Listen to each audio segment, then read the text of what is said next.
guards or the colonial government or the colonial soldiers. It was always in terms of enemies with whom we would never reconcile, enemies who seemed to stand guard for hell. And Mau Mau in general was really a time of hell. And I remembered Mau Mau in those times until the day when we got independence, after which I thought we would have gone to heaven, but it didn't happen. Otherwise, Mau Mau were really, as they were, for me, they were our greatest heroes. They were our liberators. And I always hoped that after independence, they would take charge of things, although that did not happen. But they remain my greatest heroes to date, although their acknowledgement is not much. As Kagia once said, it will be difficult to that there has been acknowledgement for the Mau Mau when we know that Mau Mau fought for land and freedom. So when we still have a lot of people and a lot of Mau Mau without land or freedom,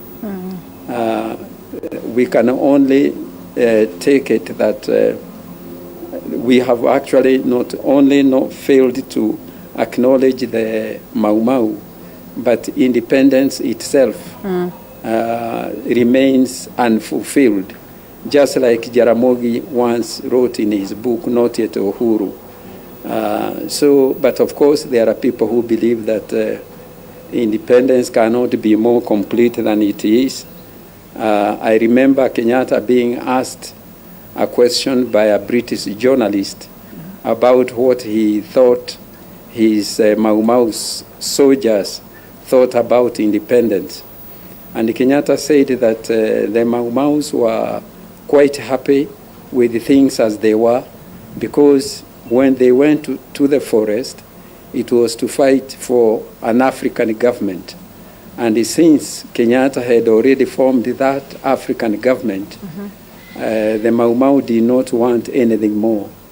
That was a very telling statement about the conditions of neglect for the Mau Mau up to today. Mau Mau go about their lives in Kenya as if they are foreigners, as if they could not have any use for land, or even if, as if their children cannot do with work in equality with the children of the home guards. So generally, that's really what I think of the Mau Mau. I wish things were better for them, because it's really not right that people should fight for their country, fight for their land, fight for freedom, and not enjoy all that. All right. Well, evidently there's not been so much effort towards celebrating them. And it's not even been rosy for you, who's a direct descendant to some of these fighters. It's quite unfortunate to note. But moving forward, with the acknowledgement of such moments and setting up a day like this to celebrate them and to acknowledge the efforts that they put. This is not a day that was there. This was Kenyatta Day at some point in time. But in the wisdom of the current leadership, then they thought it wise to make changes and make this Mashujaa Day. Do you suppose that this is a step towards the right direction, and then eventually there's going to be some essence of celebrating these fighters in a special way and in a different way? And what does this day then speak to you? Let me say that it is a move in the right direction, because yes, there was a lot of complaint when the day was called Kenyatta Day, because it gave the impression that the only person who had fought for independence was Kenyatta and his friends, or people who were in the government, in fact, having taken a position against independence. But let me say that after independence, it did not take long for people to find out that the freedom fighters had been betrayed. The neglect that they suffered after independence was quite obvious, and that gave made people, or quite especially young people, realize that the freedom we had fought for was never acknowledged. The democracy that would have made freedom meaningful was in fact not part of the deal. As a matter of fact, it became quite obvious that the only thing we had gotten from independence was self-rule. Otherwise, we remained the same dictatorial. We remained with the same dictatorial government that we had at independence. The only thing that had changed was actually the color of the people in power. Mm-hmm. That before we had whites in power, and thereafter we had black people in power. Otherwise, dictatorship and even apartheid continued to be, even to this day. If you really want to be, sometimes to know whether we have independence or not, all you need to do is to go to the different residential areas, and you'll see that there are people who live in super places, while others live in places which have weird names like Kivumbini or Land Panya. Once you hear people calling their residents Land Panya, they are actually telling you that independence is not yet. So after realizing that independence had not been fully attained, some young people, some people in the government, in fact, quit the government, mm-hmm. led by Jaramogi Oginga Odinga and people like Kagia, and they started a second struggle, a struggle for second liberation. And these are the people whom we joined later, we who had been lucky to go to school, and we joined them because we realized or knew that without democracy, it would be very difficult to have meaningful independence. All right. So we started a struggle for second liberation, and that second liberation doesn't seem to enjoy any acknowledgement, very much like the Mau Mau. So we have a situation now where we have two betrayals: betrayal for Mau Mau and betrayal for second liberation.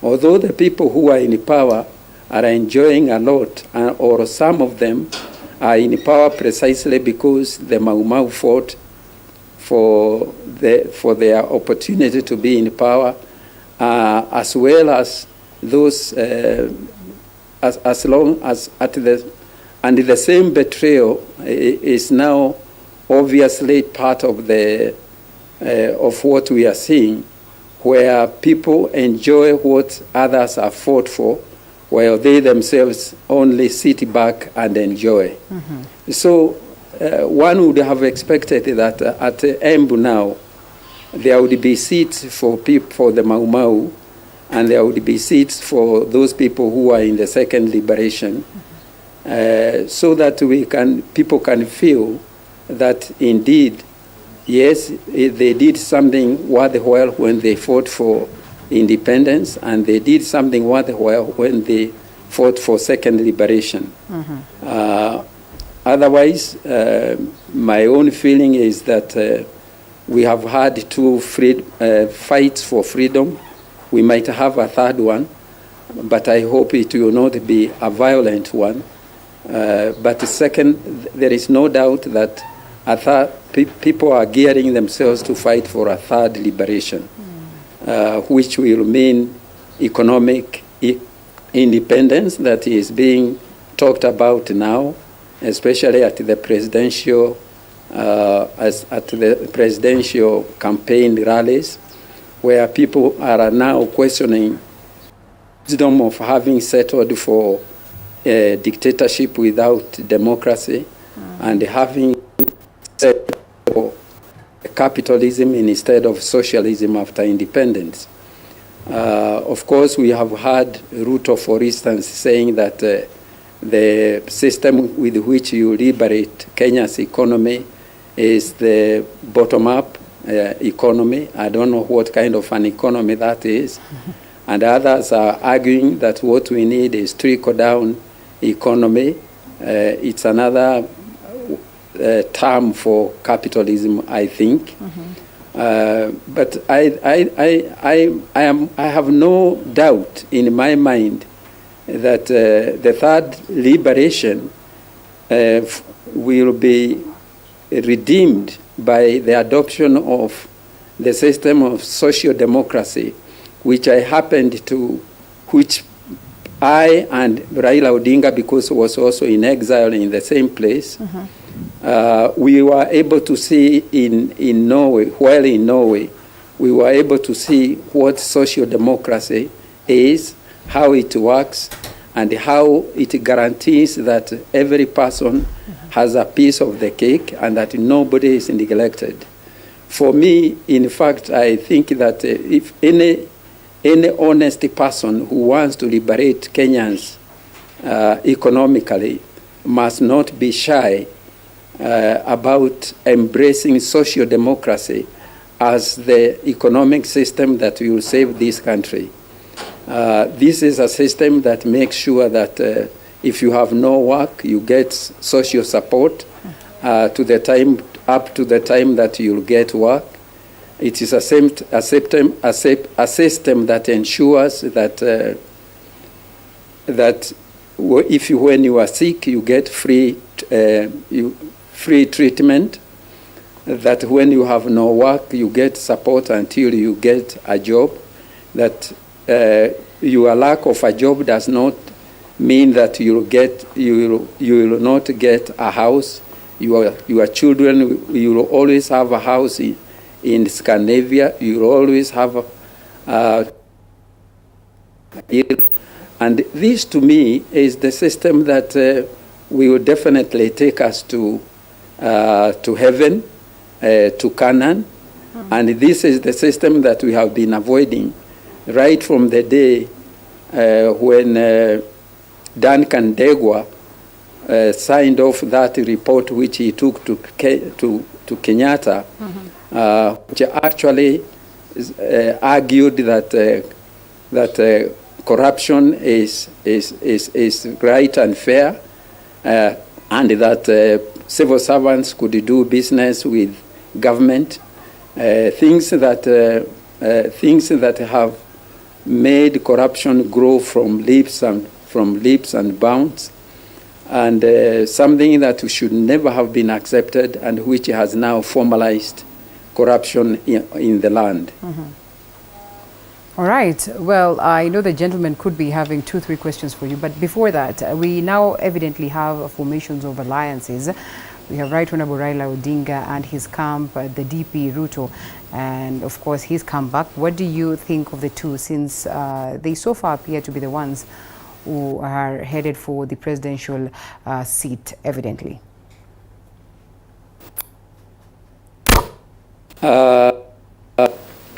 Personally, I think that, yes, Raila and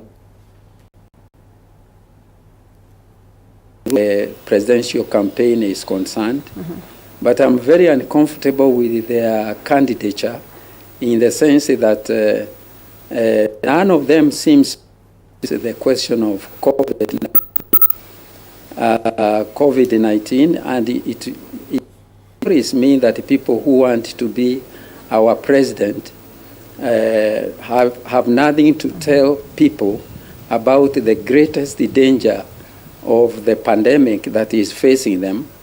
In fact, they have done something that is almost criminal in the sense that they are calling people to meetings when the Ministry of Health is asking people to observe protocols, especially because it is feared that there might be a fifth wave, which will take a lot of Kenyans with it. And for me, when people who intend to be president cannot acknowledge the presence of such a serious pandemic as COVID-19, or when we have people who want to be president but they don't care about climate change, when everybody else in the world is puts climate change and COVID pandemic as number one problems, then I think that we have the wrong people wanting to be our presidents. Nevertheless, let me say that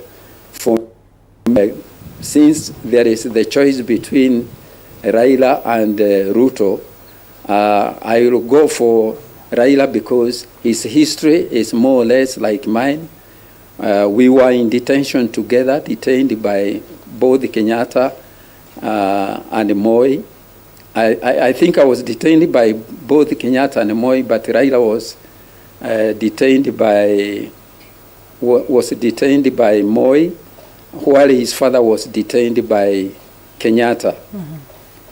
So we have a common history. The reason why Raila was in detention was because he was fighting for democracy. And since we cannot do without democracy, I would prefer to support him than support Ruto, whose history really doesn't have anything positive to talk about. Even when it comes to jobs.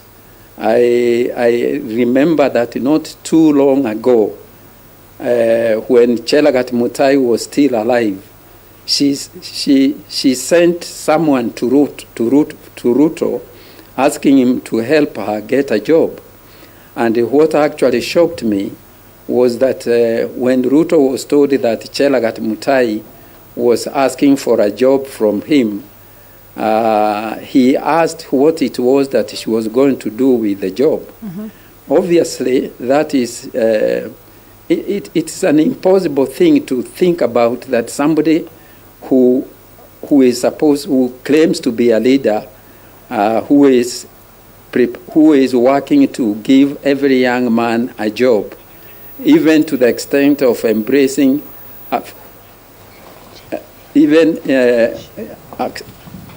Samani. Yes. So for me, let me just finish the thought that I have no doubt that between the two candidates, for me, I will take Raila and not Ruto. But I am very much prepared as a Democrat to accept his victory if he gets it. But my greatest preference, which is now probably not there, is if we had a third, fourth candidate, somebody who would somebody who would not come from the line of Moi, as it now happens for all the leading presidential candidates. Mm-hmm. When Moi was being buried, all these 6 or so candidates told us that they are offsprings of Moi. And as long as they acknowledge their line of, as long as they acknowledge that they are descended from Moi, my feeling is that they are unlikely to make any difference in the leadership of the country. And as far as one of them gets into power, the country will continue to be in darkness, actually to be a jungle society where people survive as per the strength of their, as per their physical strength, the sharpness of their teeth, and so forth. And this is really not what we want for this country. All right, unless the two gentlemen would want to top up anything, I think it's only fair that we release Honorable Koigi, but yes. Of course, I can miss one. I want to congratulate Koigi Wamwere as a very serious fighter for democracy, and the struggle he has made. He has very categorical that he met the first casualty from the Kenyatta regime, and the second during Moi. And I have a history of his also learning out of the country to Norway and so on. But the fact that I am very painful with is that there is still a very big gap that it seems nobody is caring about. And this is an element that we talked here about very early. By the time we started. And the colleague probably I can ask him, this want to say that all the previous number of presidents from Kenyatta, Moi, Kibaki, and today now Uhuru Muigai Kenyatta, does it seem that there is nobody who is keen to listen the cries of those freedom fighters who never attained anything at the end of the tail of their success battle? And what do you think should be done to make sure that in fact there is a balance, and then this cry can come to an end, considering that the chunks of lands were taken over and they are never there? So what could we do to make sure that we touch the hearts of those tainted up to date, that they are nowhere and they still believe that the fruits of democracy, or the fruits of both second liberation and first liberation can be at least be seen or can be felt somewhere?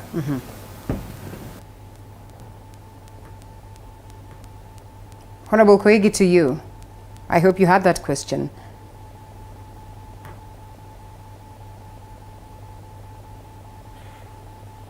We cannot hear. All right, there's some bit of system problems, I'm told. They are trying to fix it. So do we wait for him or we release him? All right, technical hitch right there. I wish he could answer that. But in the event that we're able to get a hold of him again, then we'll definitely get to that.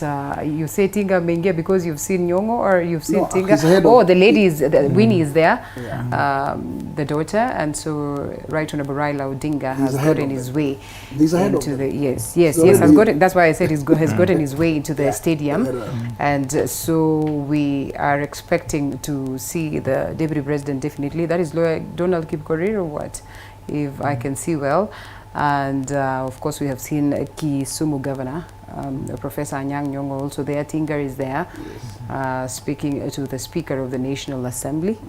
And we certainly could be hoping that the President should be making his way as well any time from now, the Deputy, and everyone eagerly waiting to see what then will play out in this scenario. But as they would rightfully say it, you know, Wakili, these people are friends. They just lie to us that, you know, they differ. And it's true, they differ politically.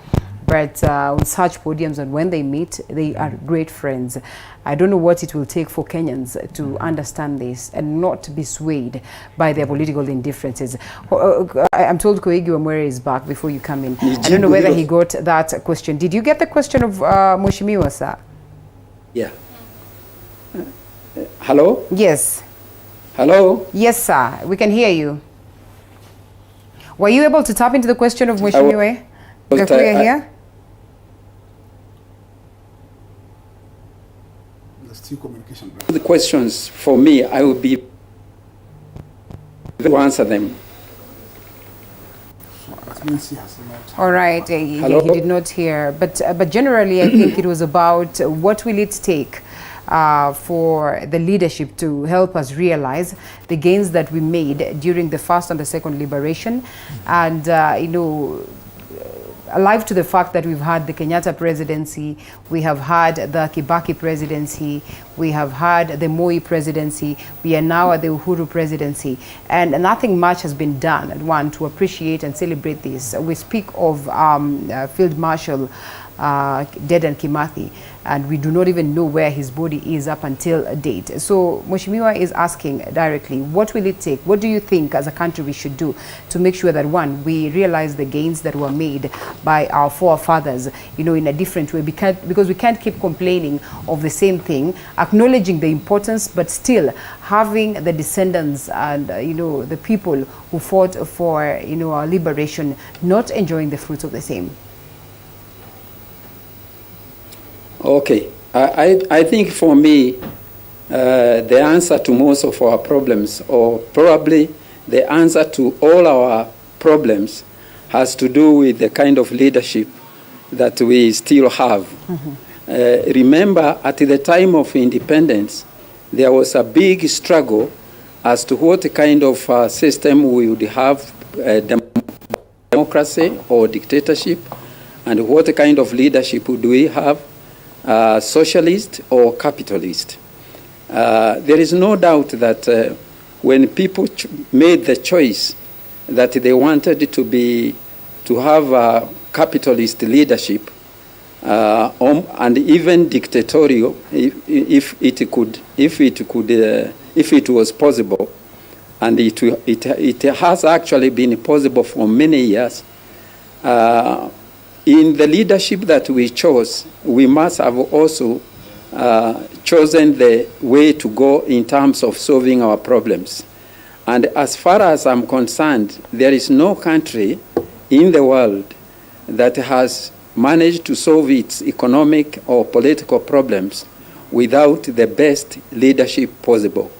If you look at our leadership, there has not been much difference between Kenyatta, Moi, even Kibaki, and now Uhuru.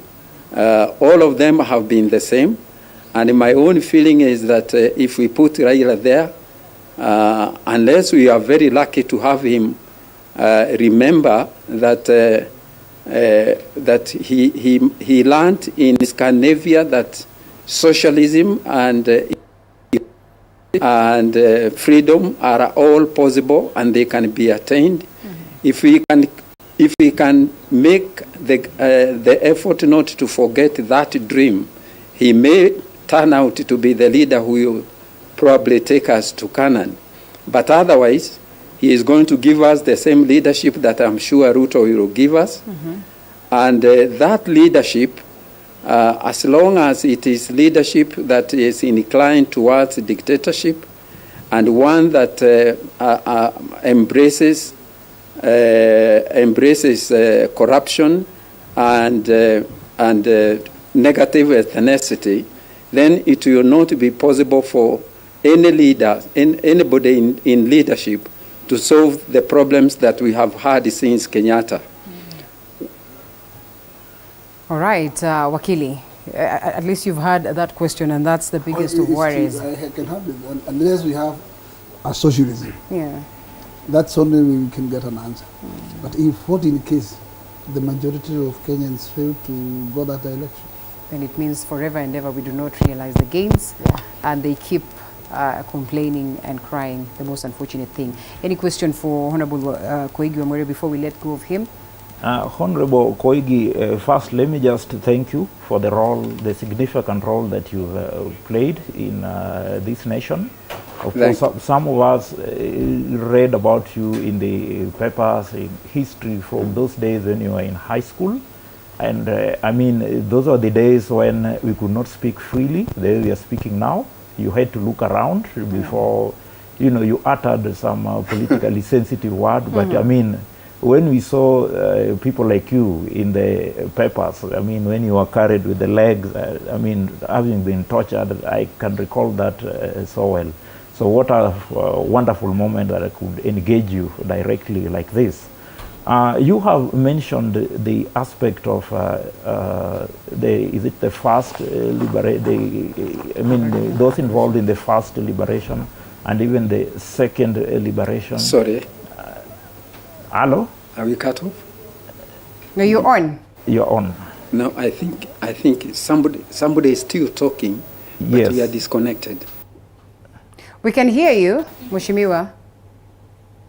The answer was being that person is still making his Point, making yes. his question, It looks like he's not able to hear us, right?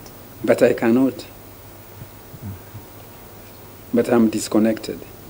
Oh, because we can hear Mheshimiwa very well, but it seems like he can't hear us. Can you hear them? Can you hear us? Well, can we hear? Can you hear us now? Conversation. Well, we might as well have to probably cut it at that. If we find him again, well and good. But as of now, time is moving very fast, and I am told that we now have to cross over to Kirinyaga County. As you can see, the stage is all set. We have seen the leaders who have gotten their way into the stadium, and any moment from now, the celebrations will kick off. The governor of Kirinyaga County definitely there, overseeing the activities and looking forward to hold one of the biggest celebrations of the nation. This should be the last one that President Uhuru Kenyatta is going to preside over in his capacity. That is Mashujaa Day. We definitely are expecting the Jamhuri Day celebrations. That will probably then will be the last one. And so we are eagerly waiting to see what will play out in the course of the day. We have had this session right from 7 a.m. in the morning, just to ponder and just to reminisce on the activities of what our Shujaas have played.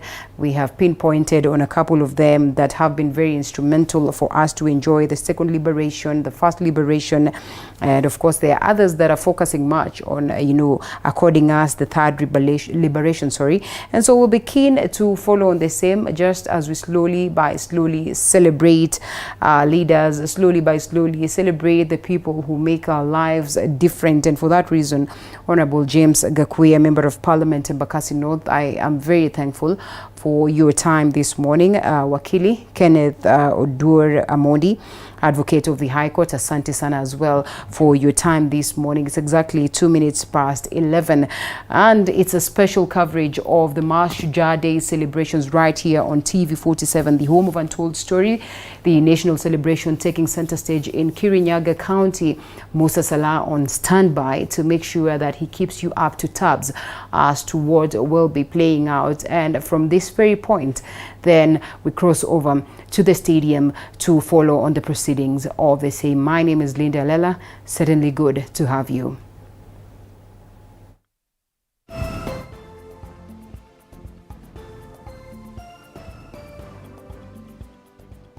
Mkuu wa majeshi ya ulinzi pamoja na service commanders wakiwa tayari kabisa kuweza kupokea gwaride hii siku ya leo.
Basi asanteni kwa heshima, tunaweza kuketi tafadhali.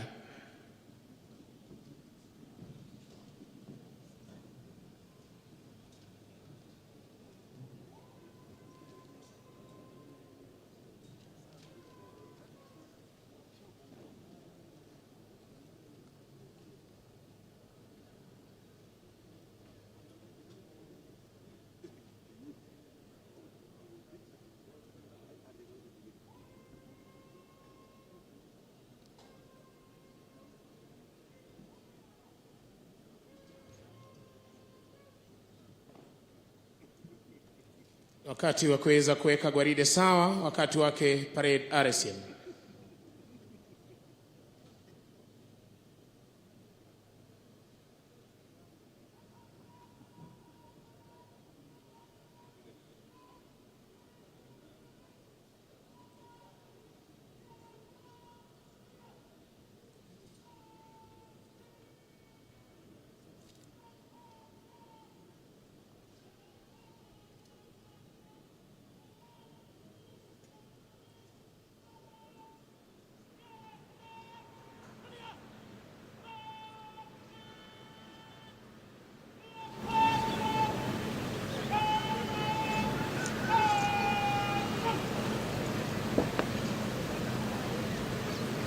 Basi vikundi mbalimbali wakiweza kujipanga tayari kabisa kuweza kusimama mbele ya vikundi vyao.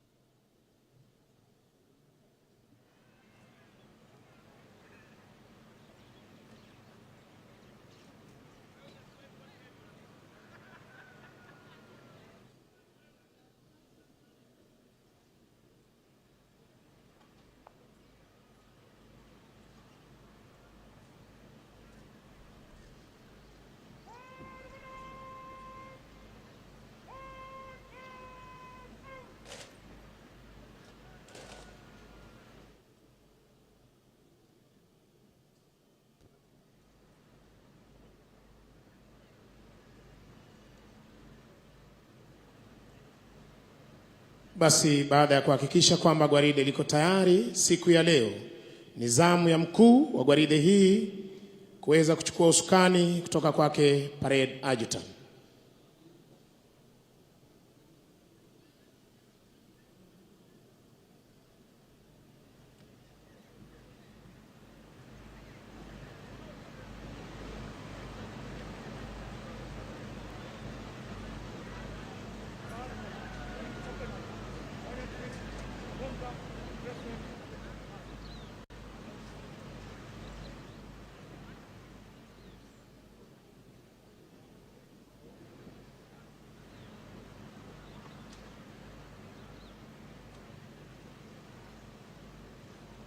Naye baada ya kumkabidhi anatoka nje kwa muda mfupi aliyopewa, unavyoshuhudia hivi sasa uwanjani, ili kuweza kutoka nje kabisa kujiunga na maafisa wenzake tayari kwa gwaride.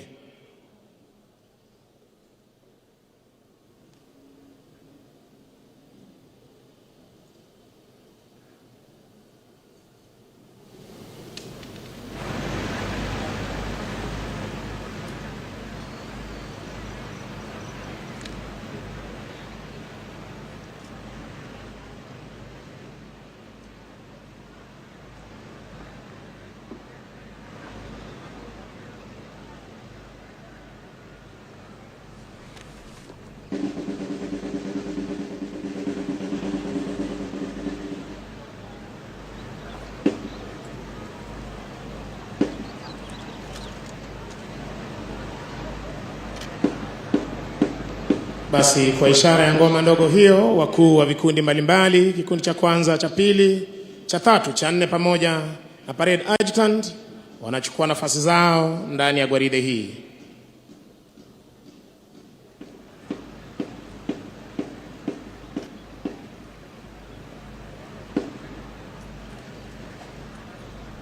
Nao pia sharti kuweza kuwekwa sawa.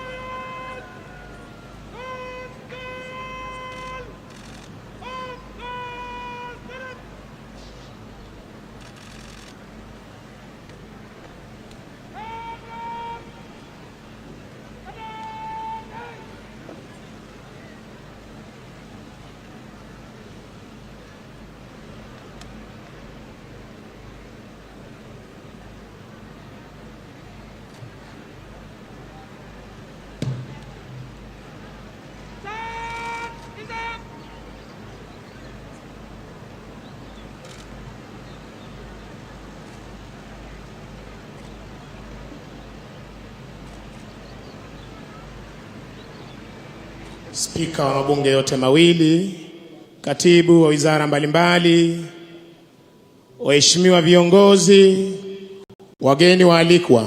Karibuni leo tarehe 20 mwezi huu wa Oktoba mwaka 2021 katika sherehe za Mashujaa katika gatuzi hili nambari 20 ya magatuzi 47 ya taifa letu la Kenya.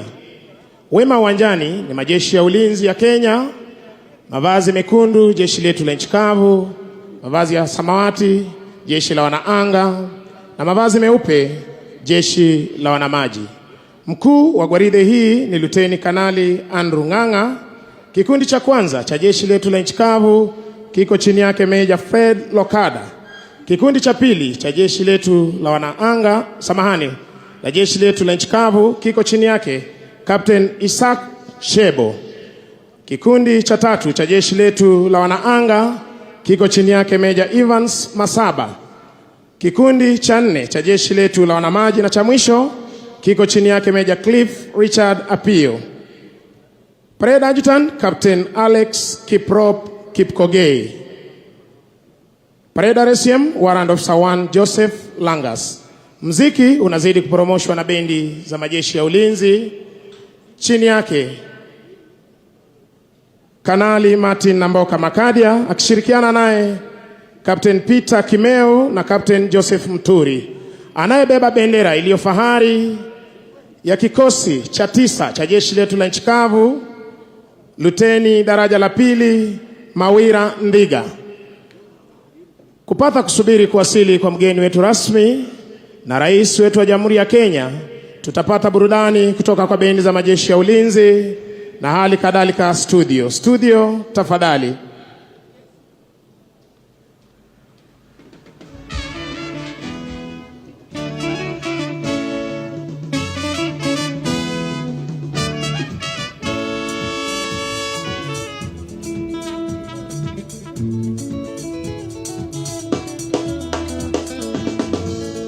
Uvivu ni adui mkubwa wa ujenzi wa taifa, kwani hicho kiini hasa kisababisha njaa. Ewe ndugu yangu, amka kumekucha, kamata jembe na panga, twende shamba. Hata wewe mwanangu, amka kumekucha, kwani hizi ndizo saa za kwenda shule. Hata wewe karani, amka kumekucha, kwani hizi ndizo saa za kwenda kazi.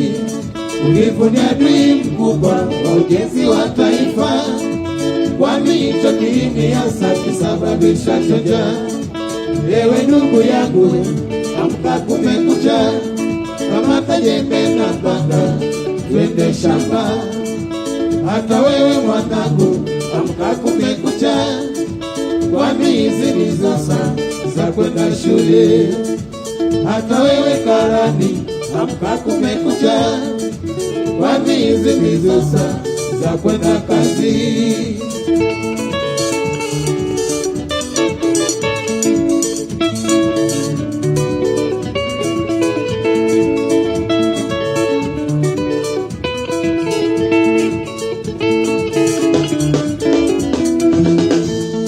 Uvivu ni adui mkubwa wa ujenzi wa taifa, kwani hicho kiini hasa kisababisha njaa. Ewe ndugu yangu, amka kumekucha, kamata jembe na panga, twende shamba. Hata wewe mwanangu, amka kumekucha, kwani hizi ndizo saa za kwenda shule. Hata wewe karani, amka kumekucha, kwani hizi ndizo saa za kwenda kazi. Uvivu ni adui wa ujenzi wa taifa, jiepushe na uvivu tujenge taifa. ndugu yangu, Kumekucha, amka wende shamba, jiepushe na uvivu tujenge taifa. Baron Commandos, Kumekucha, asante. amka wende shule, hiyo elimu ndiyo msingi. Kwa njia ya heshima na unyenyekevu mwingi, ningependa kutambua kuwasili kwa mawaziri wetu wanaotenda kazi katika wizara mbalimbali katika serikali yetu tukufu ya Kenya. Tuwakaribishe kwa makofi wa mawaziri wetu wanapojiunga nasi. Makofi kwa mawaziri wetu wote wanaofanya kazi mbali katika taifa letu. Maroon Commandos.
Maroon Commandos, kwa heshima naomba tumkaribishe naibu wa rais Mheshimiwa Daktari William Ruto na Mheshimiwa Birecho Ruto. Tuwapongeze kwa makofi.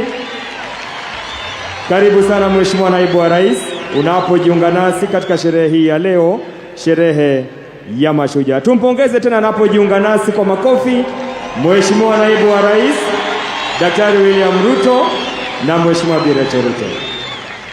Maroon Commandos.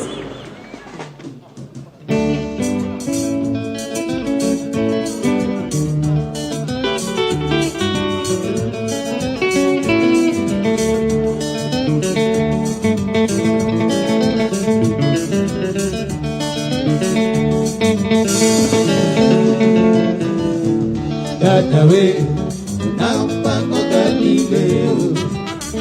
Dadawe, nampango Galileo. Hata sidhani kama umepata habari. Hata sidhani kama umepata habari. Hivi leo kuna magoma moto. Hivi leo kuna magoma moto. Katika jumba letu la starehe, katika jumba letu la starehe, kuna msakato wa sambale, kuna msakato wa sambale, unaoletwa na wana Maruni yeye, unaoletwa na wana Maruni yeye.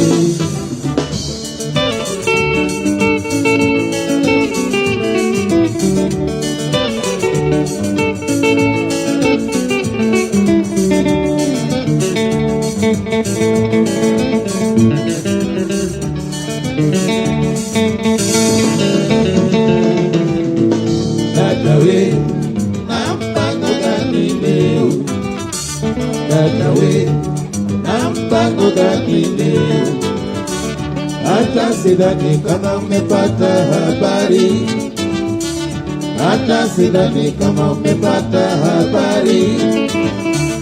Hivi leo kuna magoma moto, hivi leo kuna magoma moto katika jumba letu la starehe, katika jumba letu la starehe. Kuna msakato wa sambale, kuna msakato wa sambale unaoletwa na wana Marumi yeye, unaoletwa na wana Marumi yeye.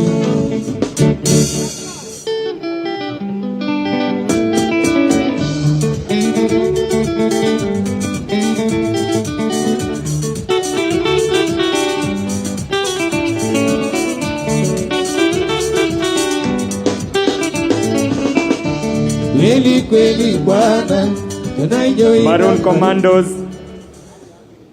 wananchi watukufu, naomba kwa heshima sasa tumkaribishe Mheshimiwa Daktari Lazarus Chakwera, Rais wa Jamhuri ya Malawi, na Mheshimiwa Bi Monica Chakwera, wageni wetu wa siku ya leo. Tuwapongeze kwa makofi kwa heshima kuu wanapojiunga nasi siku ya leo katika sherehe yetu ya Mashujaa. Tuwapongeze kwa makofi Mheshimiwa Daktari Lazarus Chakwera, Rais wa Jamhuri ya Malawi, na Mheshimiwa Bi Monica Chakwera. Karibu sana Your Excellency. Tuwapongeze kwa makofi wanapoingia jukwani, wanapokelewa na Mheshimiwa Naibu wa Rais. Karibuni. Tuwapongeze tena mabibi na mabwana, mgeni wetu ajihisi kwamba yuko katika taifa linalompenda kama jirani yetu. Karibu sana Mheshimiwa Rais. Maroon Commandos.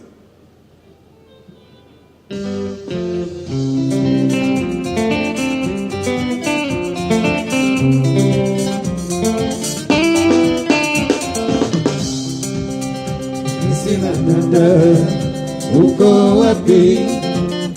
Nakutafuta sikuoni, nimejaribu sana kukutafuta, na kila nifikapo sikuoni, lakini kwa bahati umenikumbuka, kwani barua uliyoituma nimeipata.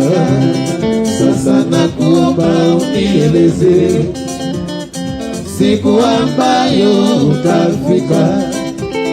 Sasa nakuomba unieleze siku ambayo utafika. Sina dada, uko wapi? Nakutafuta sikuoni, nimejaribu sana kukutafuta, na kila nifikapo sikuoni, lakini kwa bahati umenikumbuka, kwani barua uliyoituma nimeipata. Sasa nakuomba unieleze siku ambayo utafika. Sasa nakuomba unieleze siku ambayo utafika.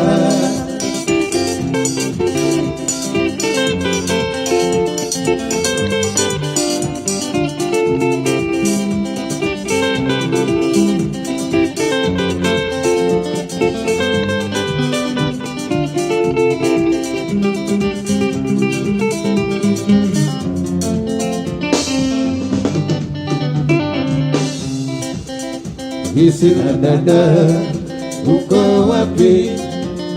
Nakutafuta sikuoni, nimejaribu sana kukutafuta, na kila nifikapo sikuoni, lakini kwa bahati umenikumbuka, kwani barua uliyoituma nimeipata. Sasa nakuomba unieleze siku ambayo utafika. Sasa nakuomba unieleze siku ambayo utafika.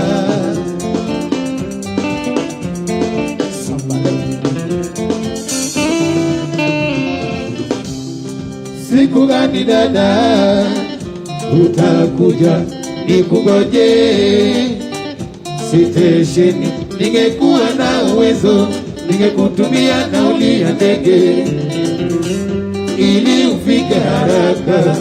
Nimekukosa baba, nimekukosa siku nyingi, nimekukosa baba, nimekukosa siku nyingi. Siku gani dada, utakuja nikugoje. Sitesheni, ningekuwa na uwezo, ningekutumia nauli ya ndege ili ufike haraka. Nimekukosa mama, nimekukosa siku nyingi, nimekukosa mama, nimekukosa siku nyingi.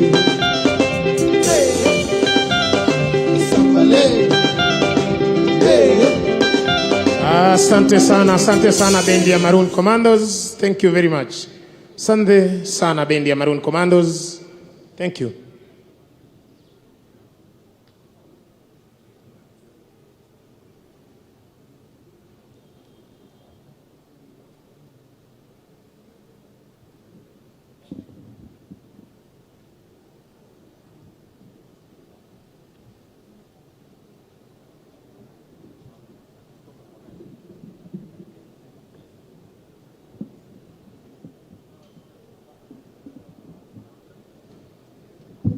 Kuzidi kuwakumbusha wananchi,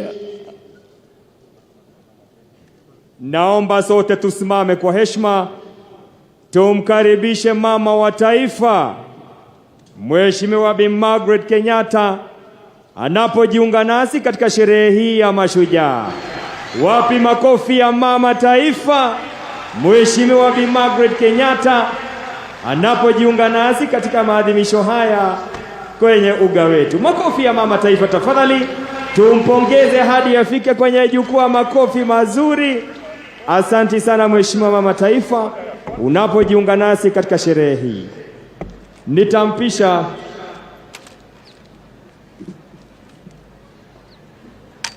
basi alivyokuwa amesema mwenzangu hapa awali, atakapowasili mgeni wetu rasmi, Rais wa Jamhuri ya Kenya na Amiri Jeshi Mkuu wa majeshi yote ya ulinzi, sote tutaweza kusimama na hali kadhalika kuweza kumkaribisha kwa makofi, shangwe, vigelegele pamoja na fijo. Kuwakumbusha tu wananchi ni kwamba wakati bendi itakuwa inacheza wimbo wetu wa taifa,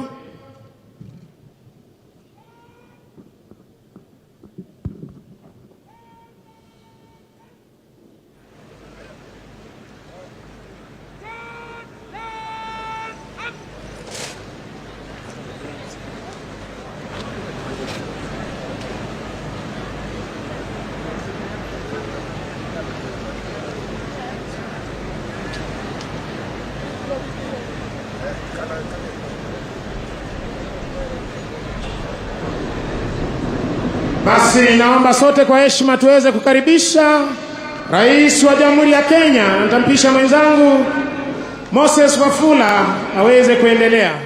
Na sasa kwa heshima na vigelegele, mabibi na mabwana, tumkaribishe Mheshimiwa Uhuru Kenyatta, Rais wa Jamhuri ya Kenya, kwa makofi moja.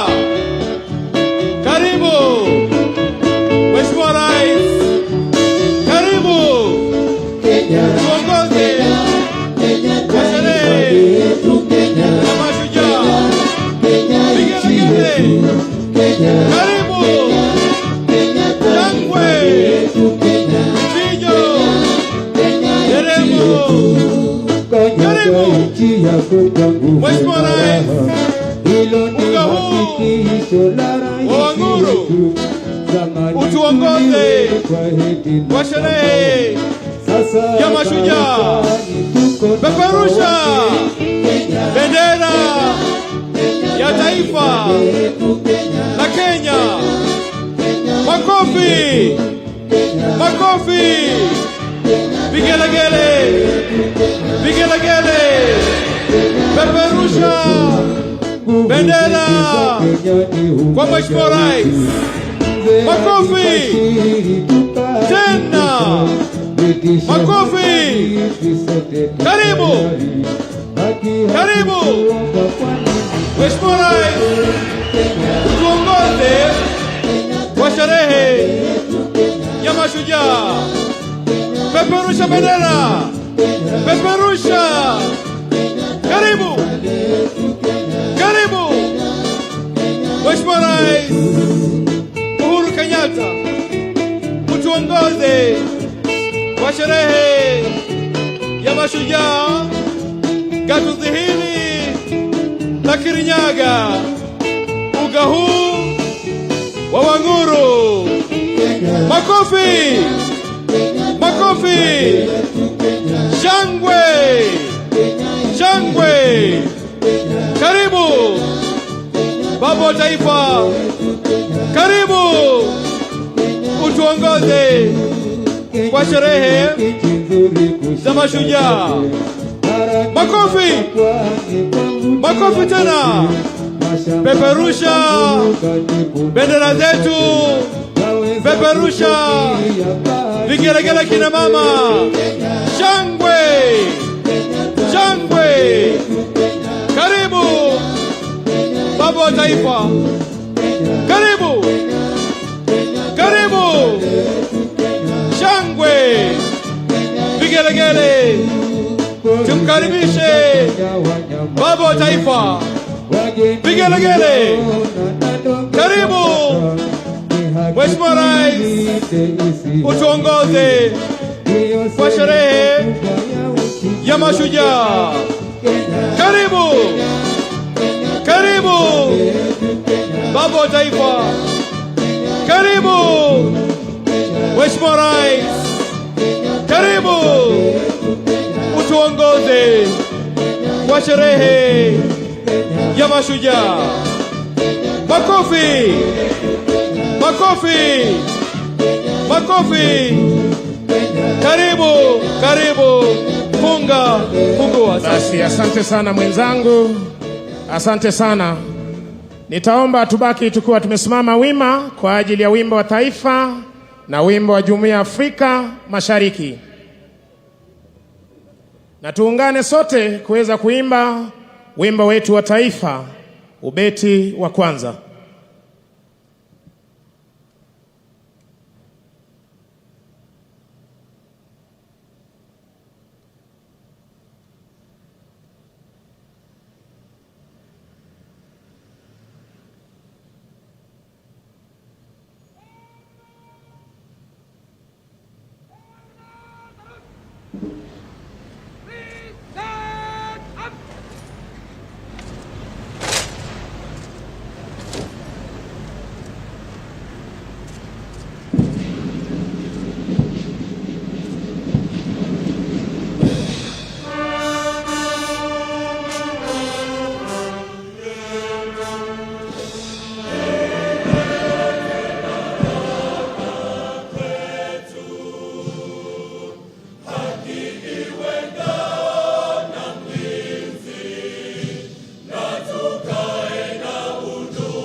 Mkuu wa gwaride hii sasa akija kumwomba kwa heshima Rais wa Jamhuri ya Kenya na Amri Jeshi Mkuu wa majeshi yote ya ulinzi ya Kenya ruhusa ya kuweza kukagua gwaride lililoandaliwa na majeshi ya ulinzi.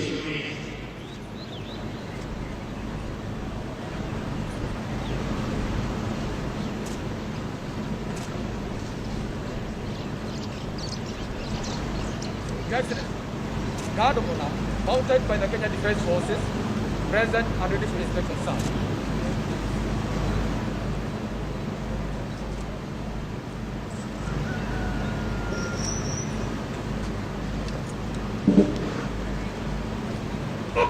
Asanteni kwa heshima, tunaweza kuketi tafadhali. Anayemsindikiza Rais wa Jamhuri ya Kenya ni Mkuu wa majeshi ya ulinzi Jenerali Robert Kiboti.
Bendera ya kikosi hupewa heshima ya hadhi ya juu unavyoshuhudia hivi sasa uwanjani. Mheshimiwa Rais akiweza kupeana heshima yake, ndiposa wananchi tunawakumbusha kiweza kutana na bendera hii kuweza kuipisha, na iwapo umevalia sare rasmi za kiserikali kuweza kupiga saluti.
Basi hivi sasa mkuu wa gwaride hii akiomba idhini ya kuweza kuondoa wanajeshi hao uwanjani punde tu Rais wa Jamhuri ya Kenya na Amri Jeshi Mkuu majeshi yote ya ulinzi atakapochukua nafasi yake kwenye jukwaa maalum.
Basi kwa mila na desturi za kijeshi, bendera ya kikosi sharti kuwa mbele ya gwaride unavyoshuhudia hivi sasa, kala officer pamoja na parade RSM.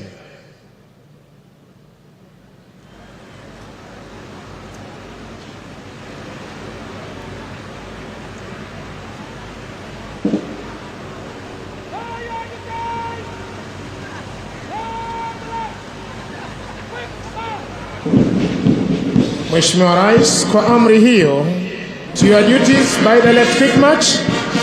Wanajeshi hawa wanaondoka hivi sasa uwanjani baada ya kuandaa gwaride la kufana siku hii ya leo ya Mashujaa katika uwanja huu wa Wang'uru, ili kuweza kuzidi kudumisha ulinzi wa taifa letu la Kenya, kuhakikisha kwamba mipaka yetu iko salama masaa 24, anga letu liko salama masaa 24, na hali kadhalika fuo za bahari zetu ziko salama masaa 24.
Mheshimiwa Rais, mkuu wa gwaride hii ni Luteni Kanali Andrew Ng'ang'a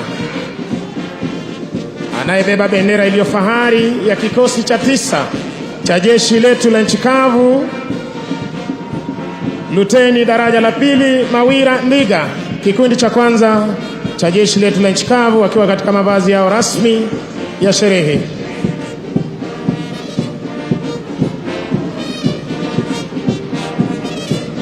Kikundi cha 2, Mheshimiwa Rais, cha jeshi letu la nchi kavu, wakiwa katika mavazi yao rasmi ya sherehe.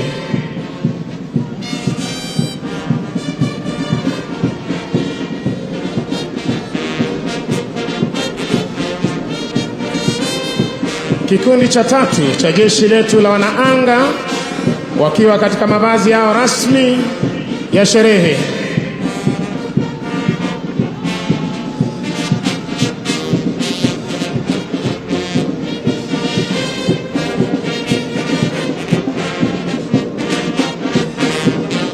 Kikundi cha 4, Mheshimiwa Rais, cha jeshi letu la wanamaji, wakiwa katika mavazi yao rasmi ya sherehe. Parade Adjutant Captain Alex Kipkogei. Weka alama jeshi letu la nchi kavu. Muziki umekuwa ukiporomoshwa na bendi za majeshi ya ulinzi. Chini yake Kanali Martin Namboka Makadia, Senior Major Warrant Officer 1 Lucas Okot, akishirikiana naye Warrant Officer 2 Ben Murray, Sergeant Mwai Gatama na Sergeant Hassan Mohamed. Wakiondoka hivi sasa uwanjani baada ya kuletea muziki uliopangwa ukapangika siku hii ya leo katika sherehe hizi za Mashujaa, gatuzi likiwa gatuzi nambari 20, mojawapo ya magatuzi 47 ya jeshi letu, taifa letu la Kenya.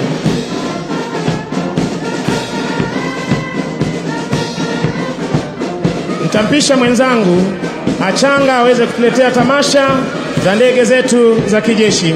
Asante sana mwenzangu Ben Misango. Mheshimiwa Rais, nafuata sasa tafrija za angani na wanakuja uzuri kabisa ni wanajeshi wetu wa anga, wakiwa ni ndege aina ya Tukano zikiwa zinapuliza moshi mweupe kuashiria kuwa kila kiko sawa. Tuwapigieni makofi wanapopita mbele ya jukwaa la rais. Hawa ni vijana wetu hapa nyumbani ambao ni wapata mafunzo hapa na vile vile wameweza kuhakikisha kuwa kila kitu kiko sawa hapa kwetu nyumbani. Ni ndege aina ya Tukano ambazo kwa mara nyingi hutumika kwa minajili ya kuona kuwa mafunzo yako sawa kabisa. Ndio hawa wanaenda uzuri kabisa wakitomekomea upande wa pili. Ndege ambayo nitakuwa nikitarajia sasa hivi ni ndege aina ya Tiara ambayo inakuja uzuri kabisa kwa mbali, inakuja ikiwa imebeba bango kubwa kweli kweli. Wanakuja taratibu kabisa wakiwa hawana wasiwasi kabisa, kuashiria kuwa kila kitu angani kiko sawa.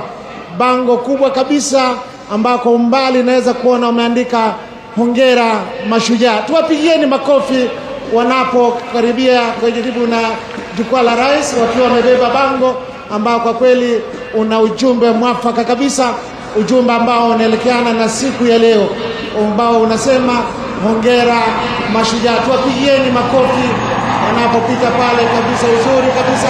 Ndege na Tiara wanaenda uzuri kabisa upande wa kushoto uwanja, wakiwa hawana wasiwasi kabisa, wakiwa wameshikilia angani. Mheshimiwa Rais, wakiwa wanatokomea, tunafika mwisho wa tamati wa sherehe za siku za leo za majeshi, na ninampisha mwenzangu ili aweze kuemaliza. Basi Mheshimiwa Rais, na huo ndio utakuwa mwisho wa tamasha zetu za kijeshi kwa pamoja. Ningependa kuwashukuru flag staff wetu, Major Ismail Olwal, Major Peter Etiang, Defense Forces Sergeant Major Warrant Officer 1 Koranga, Kenya Army Sergeant Major Warrant Officer 1 Karioki, Kenya Air Force Sergeant Major Warrant Officer 1 Talengo, na Kenya Navy Sergeant Major Warrant Officer 1 Haji Bwana, bila kuwasahau wenzangu hapa Senior Private Wekesa Warrant Officer 2 Achanga, pamoja nami jina langu ni Corporal Misango Mbaye, nikiwarejesha moja kwa moja hadi kwake Bwana Peter Wanjohi. Asanti sana wenzangu kutoka kwa majeshi ya ulinzi. Naomba sote tuwe watulivu kwa maombi. kenire ndamenya kure bata wakwa kuriwe iguru gikurikai uigua.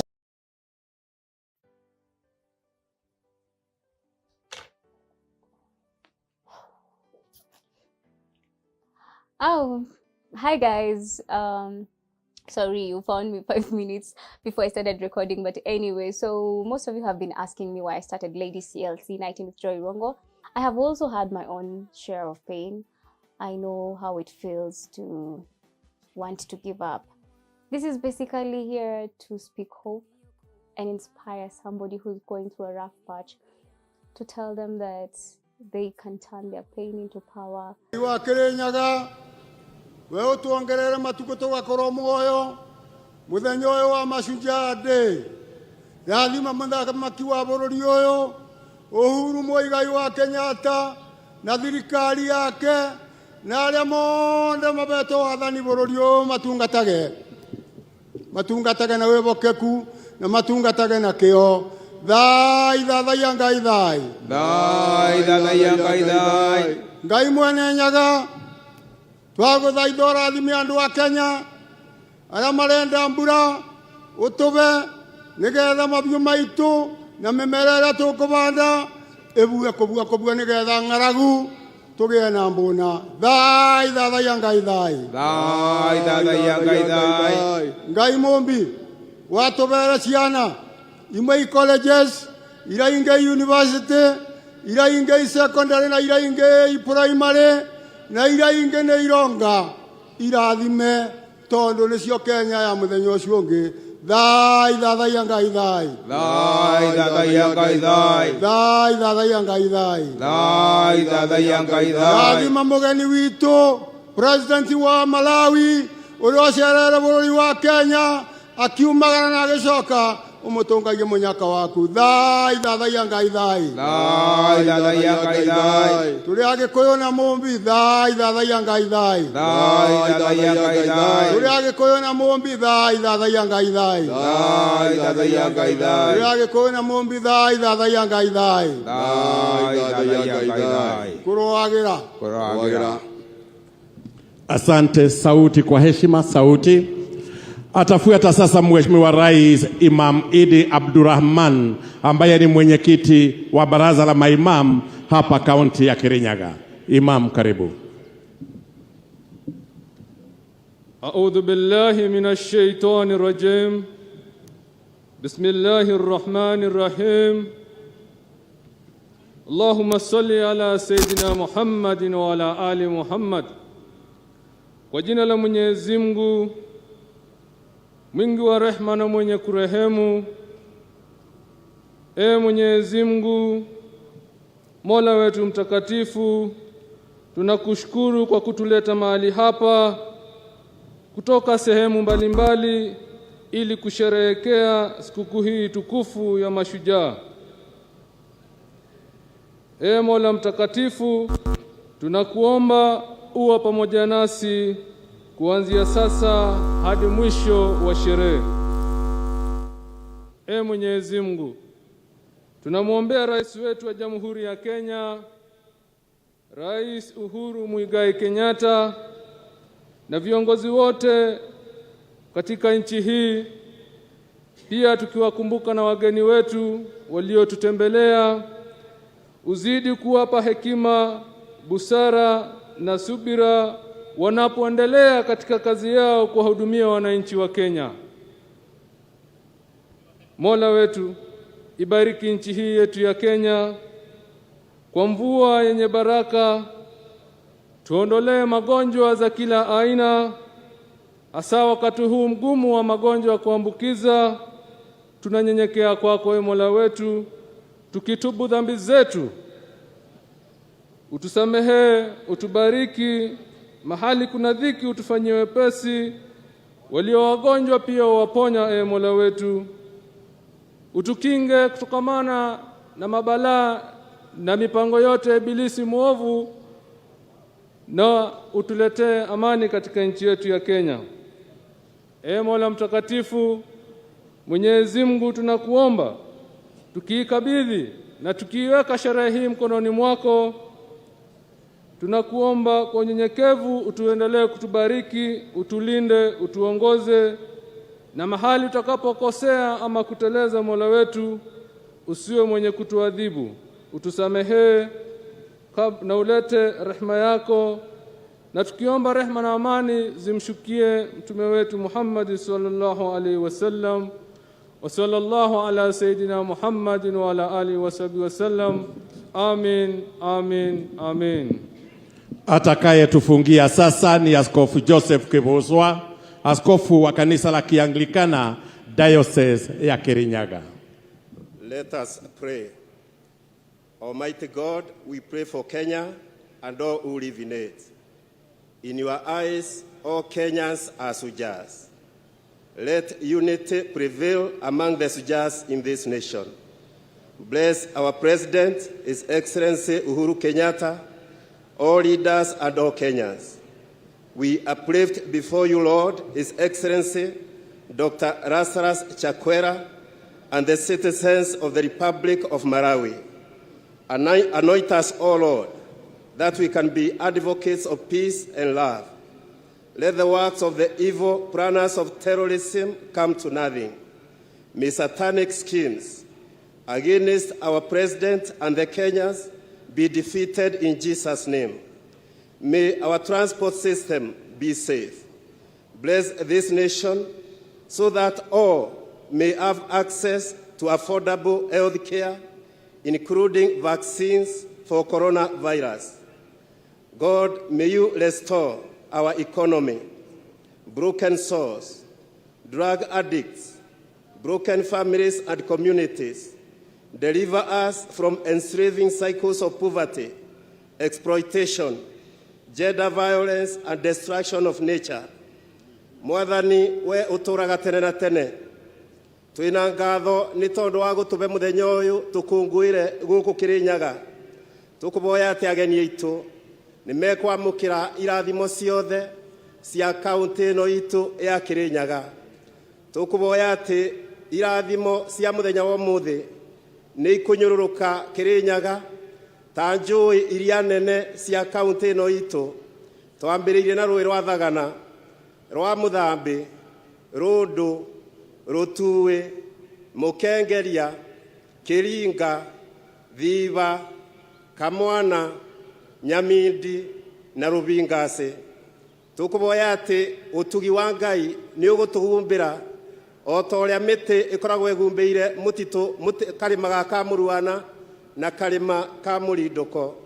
Mwathani turaboya ati ageni aitu ni ukumabutia na nimekugura mucere witu wa guku Mwea, nimekugura kaboa na majani meitu, nimekugura matunda ona mboga iria tukuragia guku Kirinyaga kuma thoko-ini citu. Na riu tukuboya ati kirathimo kia Ngai uria uturaga tene na tene ni gigukorwo iguru ritu. We pray that Christ's righteousness will shine upon us this day and scatter the darkness from before our paths. And the blessing of God Almighty, the Father, the Son, and the Holy Spirit be upon us and remain with us always. Amen. Asante Askofu.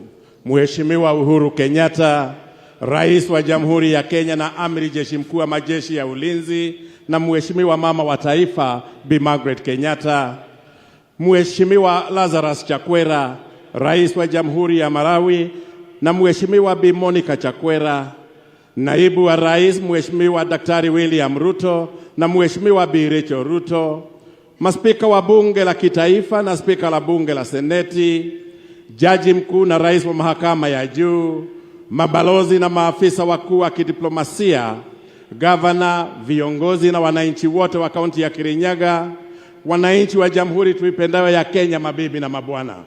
Mheshimiwa Rais, upande wako wa kulia tunao mashujaa wanaowakilisha mashujaa kutoka pembe zote hapa nchini. Naomba kwa heshima mashujaa tuweze kusimama na tuwashangilie tukiwakaribisha hapa uwanja wa Wang'uru. Karibuni sana mashujaa wetu tunao waenzi. Na kabla Mheshimiwa Rais, ni mwalike mwenzangu Kennedy Kimani atuongoze kwa kipindi kifupi cha burudani. Naomba sote sasa tuelekeze macho yetu kwenye runinga kwa makala ya Je, Wajua? Je, wajua kuwa Rais Uhuru Kenyatta ametilia maanani suala la kuwapa wananchi vyeti vya kumiliki ardhi? Tangu tujinyakulie uhuru hadi mwaka wa 2013, ni hati milioni 5.6 za kumiliki ardhi zilizokuwa zimetolewa kwa wananchi. Lakini katika miaka 9 ambayo Rais Uhuru Kenyatta amekuwa uongozini, jumla ya hati milioni 5.3 zimetolewa kwa wananchi. Serikali pia sasa imeanzisha mfumo wa kidijitali katika masuala ya ardhi almaarufu Ardhi Sasa, na hivyo basi kurahisisha utoaji huduma kwa wananchi.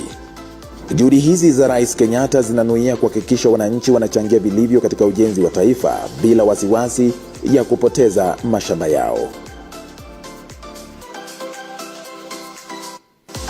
Je, wajua kuwa mradi wa Mwea Irrigation Scheme unazalisha 70% ya mchele nchini Kenya? Mradi huu unazalisha mchele aina ya basmati almaarufu aromatic pishori metric tani 1114 kila mwaka, ulio na thamani ya shilingi bilioni 9.6. Mradi wa Mwea ni ekari 25,000 na umeunda nafasi nyingi za kazi, kwani takriban wakulima 11,000 wanajishughulisha na kilimo hapa. Heri na baraka siku hii ya Mashujaa. Nchi yangu, jukumu langu, mimi ni shujaa. Simama Wakenya wote, simama. Simama wewe shujaa, simama. Katika pitapita zetu tumekuwa tukizungumza na Wakenya mbalimbali kutoka nchi hii yetu ya Kenya, na tumekuwa tukiuliza, je, shujaa ni nani kulingana na wewe popote pale ulipo? Hebu tuwasikize.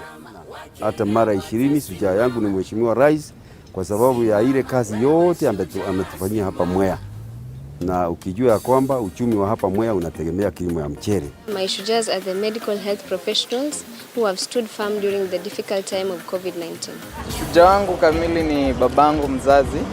Shujaa wangu ni kazi yangu, kwa sababu hiyo kazi yangu ndio nikitoka asubuhi kuja kufanya kazi na walisha watoto wangu na wasomesha.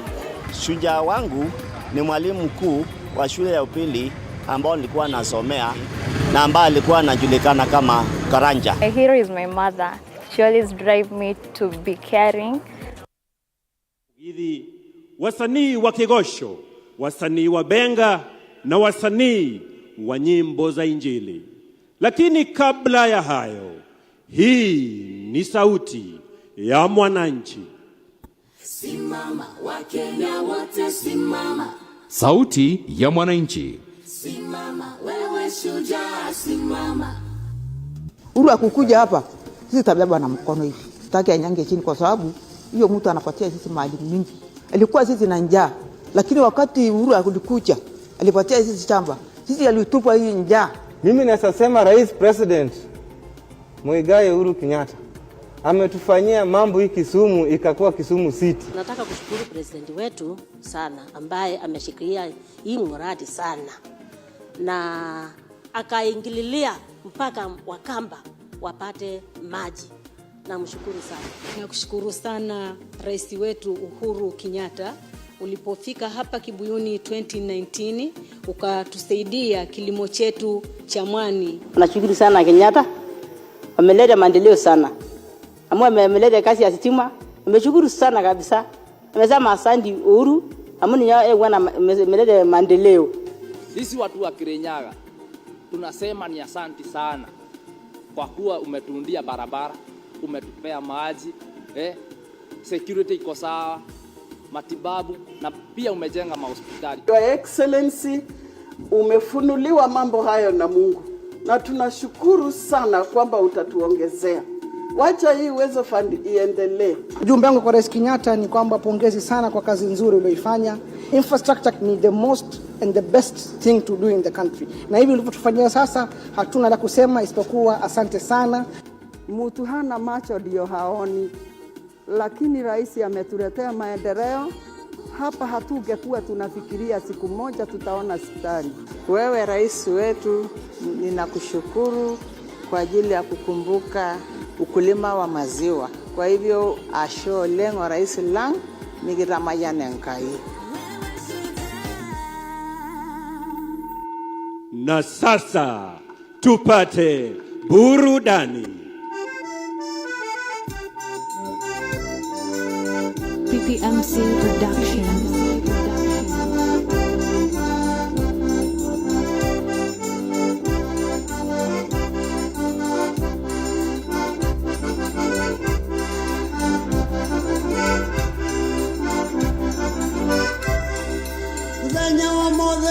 Kuguhera jamba kitu chaita iria chiaroire weri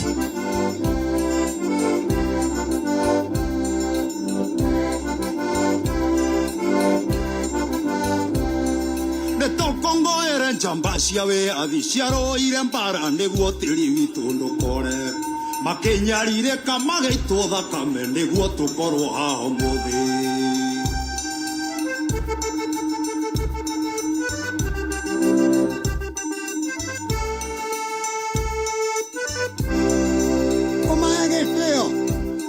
Nituikaranagie na thayo tondu maruaga niguo tuikarage na thayo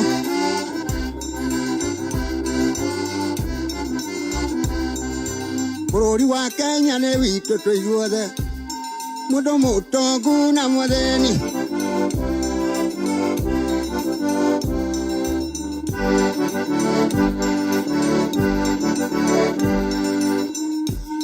tukurea na tukanyua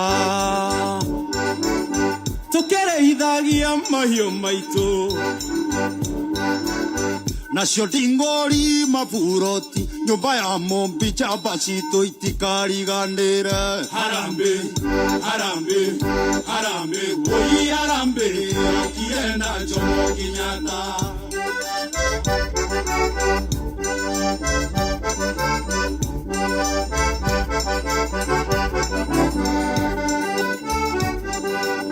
Waigua kĩarĩra nĩ Mashujaa nĩtũkenere mũthenya ũyũ twĩna wĩyathi ona thayũ mũthenya mũnene na twainũka tũinũke thayũ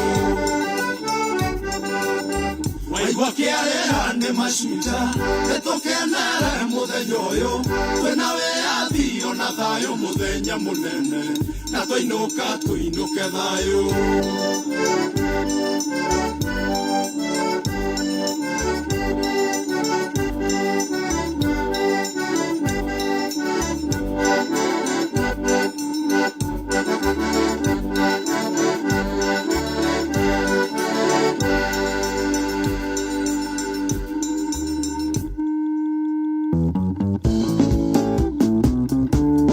PPMC Production.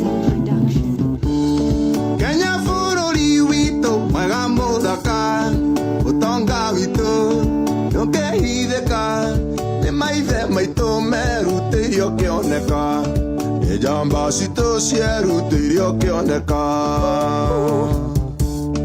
mũtongoria witũ nĩ kĩonereria atĩ ithuothe nĩ tũiganaine atumia na athuri nĩ tũiganaine ithuothe twĩna thũmbĩ ya Mashujaa sababu wewe shujaa mini shujaa nĩ tũnyitane hamwe tũthiĩ na mbere wewe jaba niende jaba tushikane pamoja tusonge mbele Thegio mũno mandagĩtarĩ aitũ nĩ kwĩrutĩra ngoro na mwĩrĩ makĩria hĩndĩ ĩno ya korona mwĩ njamba citũ mũrorathimwo Akenya nĩ tũrutaga wĩra na kĩo arĩmi ateng'eri ona ithuĩ aini mandagĩtarĩ arimũ ahũri mũbira inyuone nĩ tũmũtambũrĩte mwĩ njamba sababu wewe shujaa mini shujaa nĩ tũnyitane hamwe tũthiĩ na mbere wewe jaba niende jaba tushikane pamoja tusonge mbele nĩ tũhĩmbĩrĩtie ũrũmwe witũ nĩ twendaine na twĩna thayũ kabira ciothe Kenya twĩ kĩndũ kĩmwe nĩ tũtũũria ũrũmwe ũcio ta Mashujaa na inyuĩ mũgitagĩra bũrũri witũ kaingĩ mũikagia mĩoyo yanyu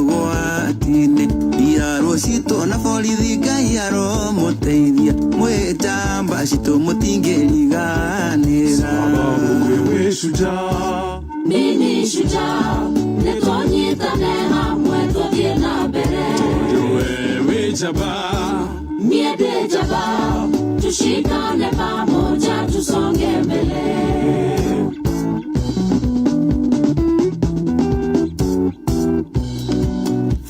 Fara ciothe cinywe thitima nenginyu guothe, macukuru twageirwo guothe, na no wira wa njamba citu, ucio ni wira wa njamba citu.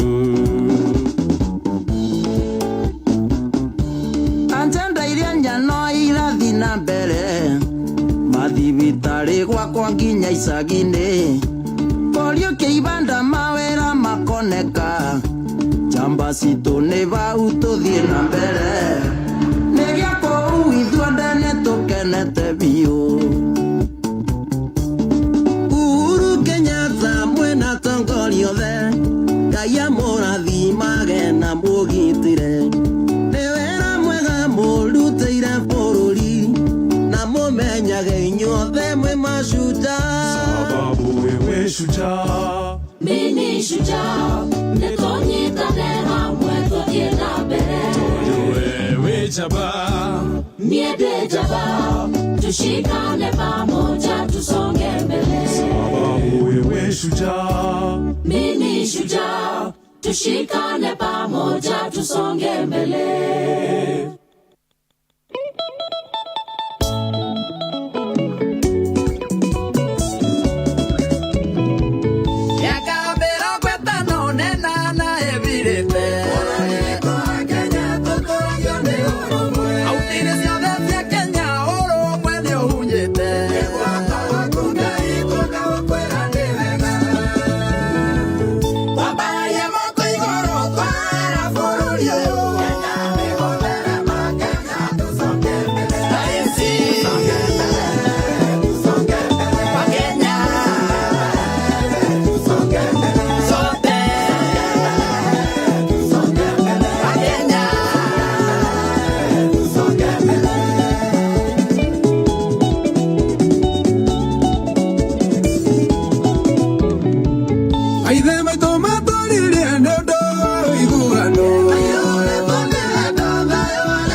PPMC Production.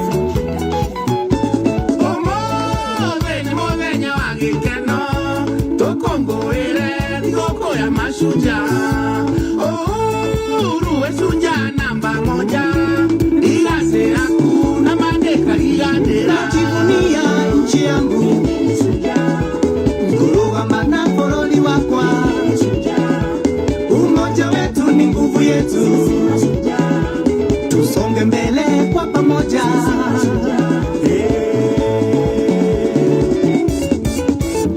Rais wetu Uhuru amejamba, nikionde na gĩkeno ngenaroro, thirikari yaku ĩrore tũrutĩre, wĩna metho gũtirĩ ũtarona.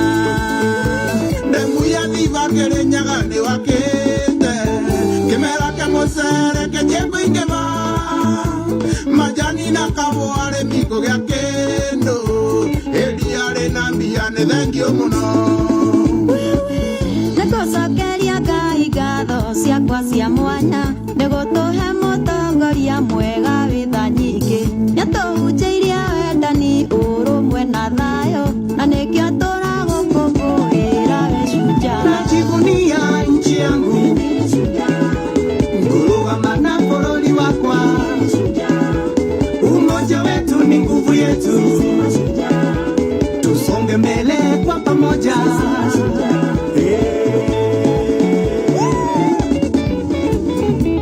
Nibitareshe na dawa, mashini cia kũrigita cukuru citũcie sawa, ciana ithome wega, yuthie karutwo mũng'etho, ĩgatarwo tekinĩka ũrĩa kũmeria, tiri ũrĩa gũtua kenyero rũmanyango. Gĩkũyũ kĩugire atĩ ĩgana were iria yakua, Uhuru wa Kenyatta tũgũkũgana ũrĩo gĩtĩ-inĩ, bũrũri wothe gũtira andũ tekĩte kaũndũ, mbeca cia bũrũri-inĩ cikũrũkĩte macinani.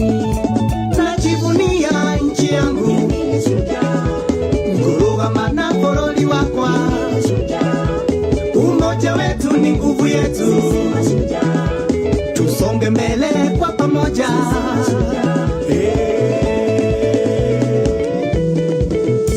Mũini wa Njukia nĩoigire atĩ Njukia nĩ ya ithirũ, na mũkũi-no wa ithirũ tũngĩkĩmenanĩra kĩ, maendereo twĩnamo nĩ aciari aitũ magũrire, magĩtũhandĩra ithegĩ nĩmoigagĩrwo rũkeme. Ũyũ nĩ mũthenya mũnene, mũthenya wa njorua cia bũrũri wa Kenya, pamoja tusonge mbele. Andũ othe rũgamai tũthũngũthe, njorua cia rwĩmbo nĩciũkire. Wa Kenya, pamoja tusonge mbele. Aririke mĩciĩ na kũbũrũri ũyũ wĩra nĩ mũrute. Maendeleo nĩtuonete thayũ o hamwe na ũrũmwe. Najivunia nchi yangu, kurugama na bũrũri wakwa, umoja wetu ni nguvu yetu, tusonge mbele kwa pamoja.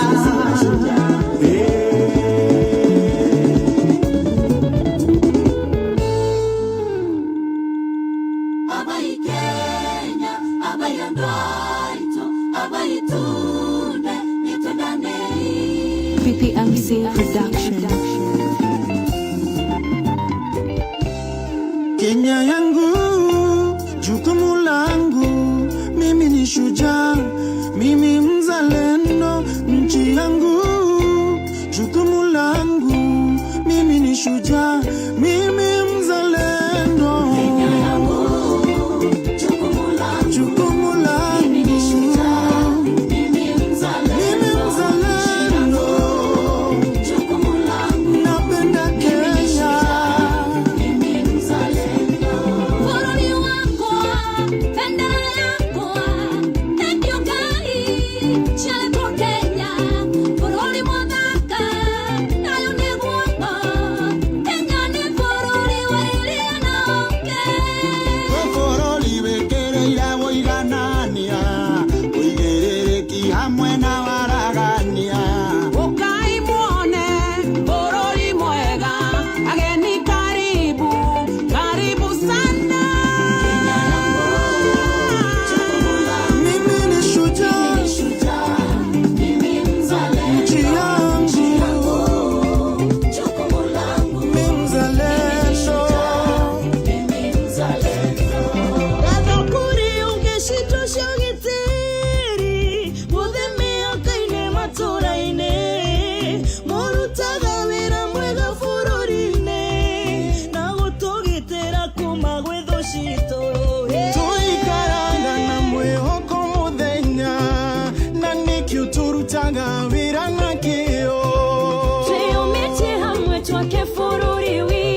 Akenya endwa ndamuboya twende bururi witu Kenya bio. Tupende nchi yetu na tuitunze, tuwe kielelezo kwa mataifa.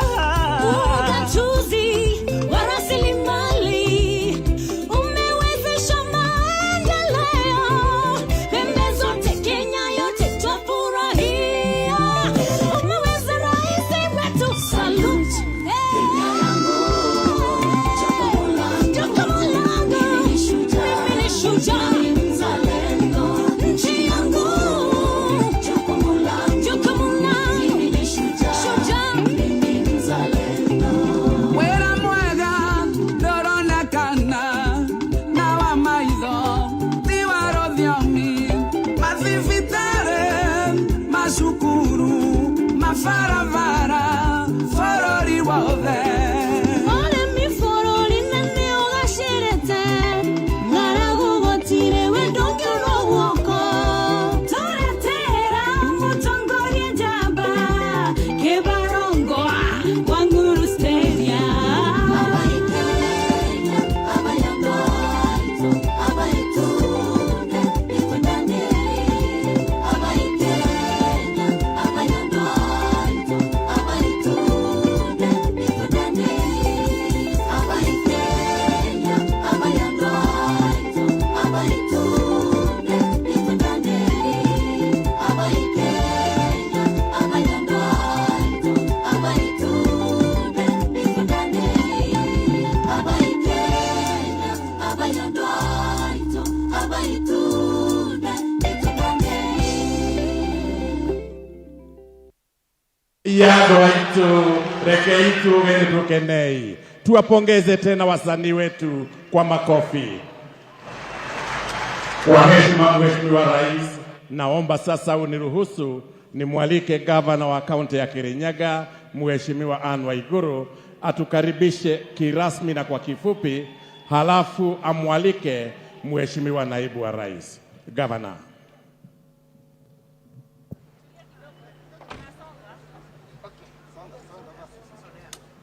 Your Excellency, the President of the Republic of Kenya,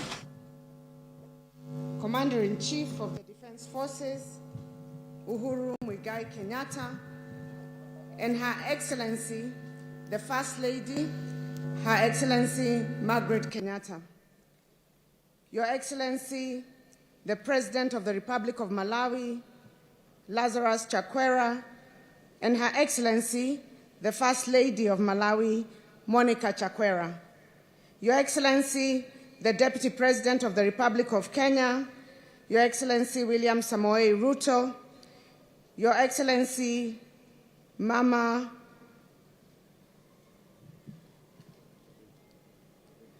Rachel Ruto, the Right Honorable former Prime Minister Raila Amolo Odinga, fellow governors present here today, honorable cabinet secretaries present, Your Excellency, ambassadors and high commissioners, honorable senators, members of parliament and county assemblies, wananchi wenzangu, mabibi na mabwana, hamjambo.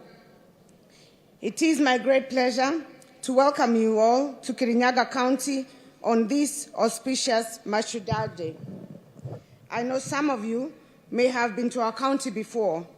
Some are visiting us for the very first time.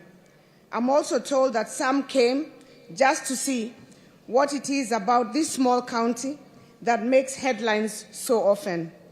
Whichever the case may be, I'm sure by now you have experienced the warmth and love of Kirinyaga people. Today we get to celebrate Kenya's Shujaas, the men and women without whom Kenya we love would not exist. We meet to celebrate those who make it possible for us to know peace and experience unity. We meet to celebrate the millions of ordinary Kenyans whose labor continues to build this nation's economy. We meet to celebrate our mothers and the unsung heroes who take care of their families through thick and thin. We meet to celebrate the youth, our jeshi, on whose back much of this country is carried. We celebrate our healthcare workers and our security services for keeping us healthy and safe. We celebrate the myriad essential service providers, including the media, who have kept watch during the trying months of the COVID-19 pandemic. And of course, we celebrate our artists for their amazing show today. All around us are Shujaas who deserve to be honored and recognized, and to each one we say, Asanteni sana. Your Excellency, allow me to share with you and the nation a brief snapshot of what the Shujaas of Kirinyaga have been able to do in the last 4 years since we were elected towards the achievement of the Big Four agenda. In order to attain food security and nutrition goal, we have been supporting our farmers to increase productivity through diversification of agricultural activities. So far, we have supported more than 500 farmers groups and close to 50,000 households to undertake various projects under our Wezesha Economic Empowerment Program. Each of the supported households are able to make an extra 1,000 per day under various value chains, which include production of 1 million eggs a month under poultry keeping, tomato, avocado, dairy and fish farming, beekeeping, as well as pig rearing. We have managed to increase the annual production of rice from 60,000 tons in 2017 to the current 113,000 tons. Under universal healthcare, towards the achievement, we have undertaken massive infrastructure and service delivery reforms in our health facilities. Our medical complex, which you'll be able to see shortly in Keregoya town, and which in due time we shall be inviting you to open, is just about to be completed. The 342-bed capacity, 5-story complex will elevate the Keregoya Level 4 hospital to a Level 5 facility, offering the specialized medical services for which residents are currently referred to other hospitals. The ultra-modern hospital, which has an ICU, HDU, an oncology center, and a burns unit, among others, state-of-the-art amenities, will be the first one in the region to match the standards of some of the country's most reputable private hospitals. We are also upgrading Kimbimbi and Kirinyaga hospitals from Level 3 to Level 4. This is in addition to the 19 dispensaries we are completing and equipping in order to boost provision of primary health care at the grassroots. Your Excellency, we are celebrating this day at a time where our country and the whole world is grappling with COVID-19 pandemic. We are grateful to you for the support you have received from your government towards acceleration of mass vaccination among our residents. Through your help, we have so far vaccinated over 105,000 people against COVID-19 in Kirinyaga County. Your Excellency, in order to provide a conducive environment for our traders, most who deal in fresh produce, we have so far constructed 15 modern markets in various towns. We have also constructed about 25,000 square meters of cabro car parks and pavements in our major towns, and we are currently undertaking 30,000 square meters of cabro paving in Wang'uru town. Kirinyaga County produces around 62,000 tons of tomatoes each year, a lot of which goes to waste. We're in the final stages of getting a clearance for a tomato processing plant. We are also constructing an avocado packhouse and supplying our dairy farmers with milk processing equipment. Towards manufacturing, we recently repossessed 254 acres, which had been illegally acquired. This land is strategically located in Sagana, in close proximity to the railway line and Keno-Marua Highway. We have just completed the plans and designs to establish an industrial park on the land. Through collaboration between our county government and the Ministry of Transport, Infrastructure, Housing and Urban Development and Public Works in your government, plans to construct about 100 affordable housing units in Keregoya town are at an advanced stage. Your Excellency, allow me to appreciate the tremendous work you have done in our county and the region, and indeed the whole country, when it comes to development. The impact will not only be felt by the current generation, but the legacy will live on for generations to come. I recall when you visited Mwea last year, Your Excellency, this stadium was just a muddy field, and that required us to wear gumboots in order to walk in. True to your promise that day, The transformation that the stadium has undergone is magnanimous, to say the least.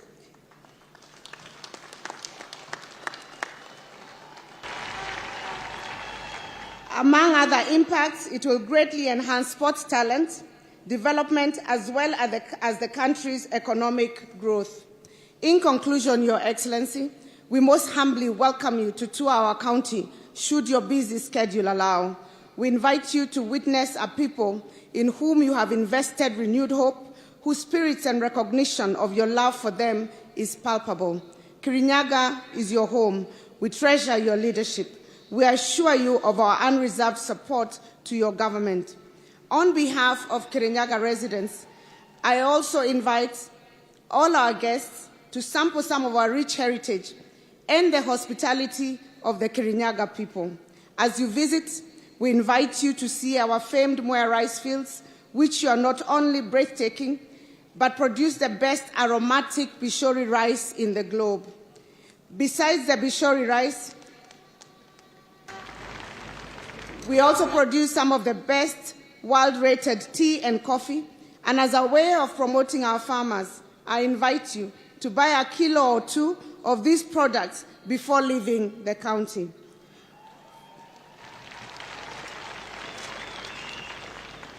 For those who do not suffer hydrophobia, you are invited to try out kayaking, canoeing, and water rafting, which are offered in many of our resorts located along Sagana River.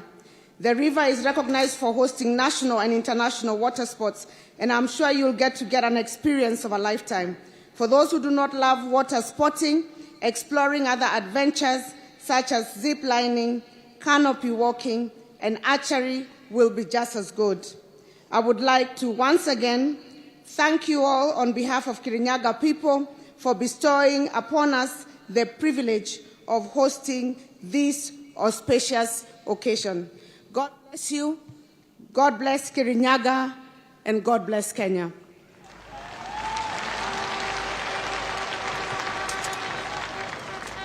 Before I sit down, Your Excellency, allow me to recognize just the presence of my colleagues who are here by just mentioning their names. I'd like to recognize the Chair of the Council of Governors, His Excellency Martin Wambora from Embu, Deputy Vice Chair of the Council of Governors, Your Excellency James Ongwai from Kisii, Excellency Francis Kememia from Nyandarua, Excellency Governor Nderitu Mureithi from Laikipia, Excellency Mwangi Wairia from Murang'a, Excellency James Nyoro from Kiambu, Excellency Professor Anyang' Nyong'o from Kisumu, Excellency Colonel Rasanga from Siaya, Excellency Mtahi Kahiga from Nyeri, and Excellency Ali Hassan Joho 001 from Mombasa. And also Her Excellency Anne Kananu from Nairobi. Deputy Governors present is Deputy Governor Peter Ndamberi from Kirinyaga, and Deputy Governor Caroline Karugu from Nyeri. Before I welcome His Excellency the Deputy President to speak, Your Excellency, allow me to invite the Right Honorable former Prime Minister Raila Amolo Odinga to greet the Kirinyaga people.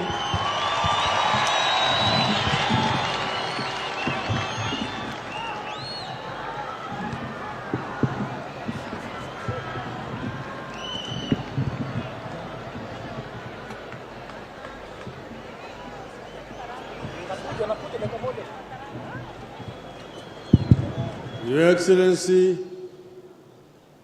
Uhuru Muigai Kenyatta, President of the Republic of Kenya, Your Excellency Mama Margaret Kenyatta, Your Excellency President Lazarus Chakwera, President of the Republic of Malawi, Your Excellency the Deputy President, all distinguished guests, ladies and gentlemen, Muriega Andua Kirinyaga Abai. Your Excellency, we have here some other leaders from the opposition. We have here Honorable Musalia Mudavadi, the party leader of ANC, Honorable Gideon Moi, Senator, the leader of KANU, Honorable Moses Wetangula, for Kenya. I would like to have my brother Musalia Mudavadi just say jambo. Karibu.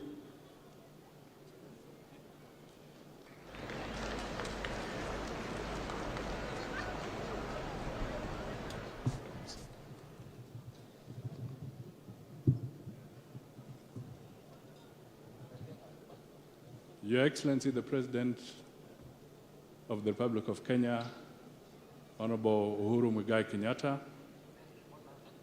Madam Margaret Kenyatta, Your Excellency, the President of Malawi and your better half, the Deputy President William Ruto, Your Excellency, allow me to dispense with other protocols because there are quite a host of senior people in this gathering. Andua Kirinyaga Muriega, Ohoro wanyu. Thank you, Your Excellency. For me, I just want to say that this is an auspicious occasion when we recognize and honor those who have contributed in various capacities to the being and well-being of our country. And they deserve the respect and accolades that this day brings for them and for the Kenyan people.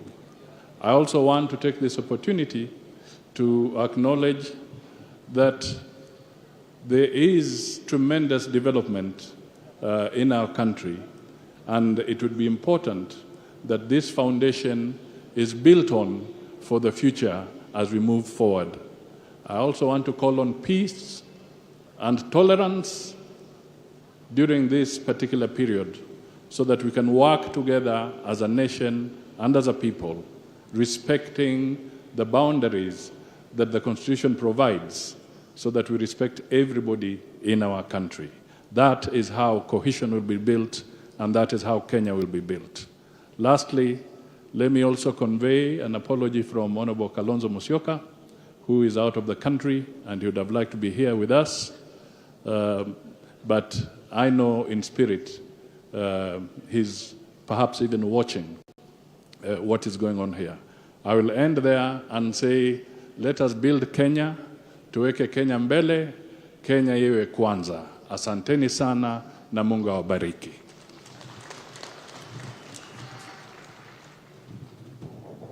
Your Excellency, Mashujaa Day gives us an opportunity to remember where we are coming from and where we are going. It used to be called Kenyatta Day, but during the new constitution it was converted to Mashujaa Day to celebrate all the heroes who have contributed in one way or the other for the betterment of the life of our country. Today we remember heroes like Wayaki Wahinga, who was buried alive by the colonialists. We remember people like Hari Dhuku, who was banished by the colonialists and detained in Kismayu. We also remember those Mao generals, Your Excellency, people like General Madenge, Kang'ethe, Kimathi, Kasam Jogu, Mariama, na Baimungu, just to say a few, were not madmen to take up arms and go into the bush to fight the mighty British army. They were truly Kenyan patriots. Neither were the Kapenguria Sikhs, led by Jomo Kenyatta, Fred Kubai, Kungu Karumba, Billard Kagia, Paul Ngei, Achengo Neko. These were true Kenyan heroes of that time. Your Excellency, recently I visited Maito Mukami Kimathi, and she's sending her greetings to this audience today. And she says she's unable to come and join in this celebration because she's ailing. Some of the wounds inflicted during her detention in those days in committee, where she was also a guest together with Mama Ngina Kenyatta. Not many people know that Mama Ngina Kenyatta was also a political detainee in those days. So we celebrate these people. Your Excellency, this region of our country contributed immensely to the struggle for independence of our country. When the state of emergency was declared, people from this area had to carry passbooks to move around and get movement permits. Your Excellency, I'm carrying here a passbook that is called Kikuyu Embu Meru Passbook.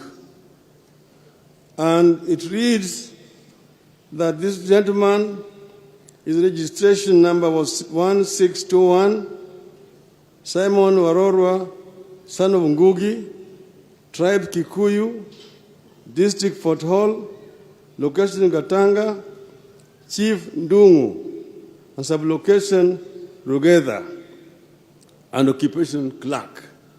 It says permit to move from one place to the other.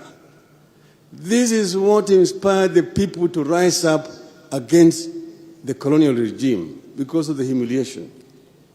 Your Excellency, we celebrate heroes like Bishop Gitari from this region, Ngugi wa Thiong'o, Michere Mugo, Wangari Maathai, Ken Matiba, Charles Rubia, Reverend Timothy Njoya.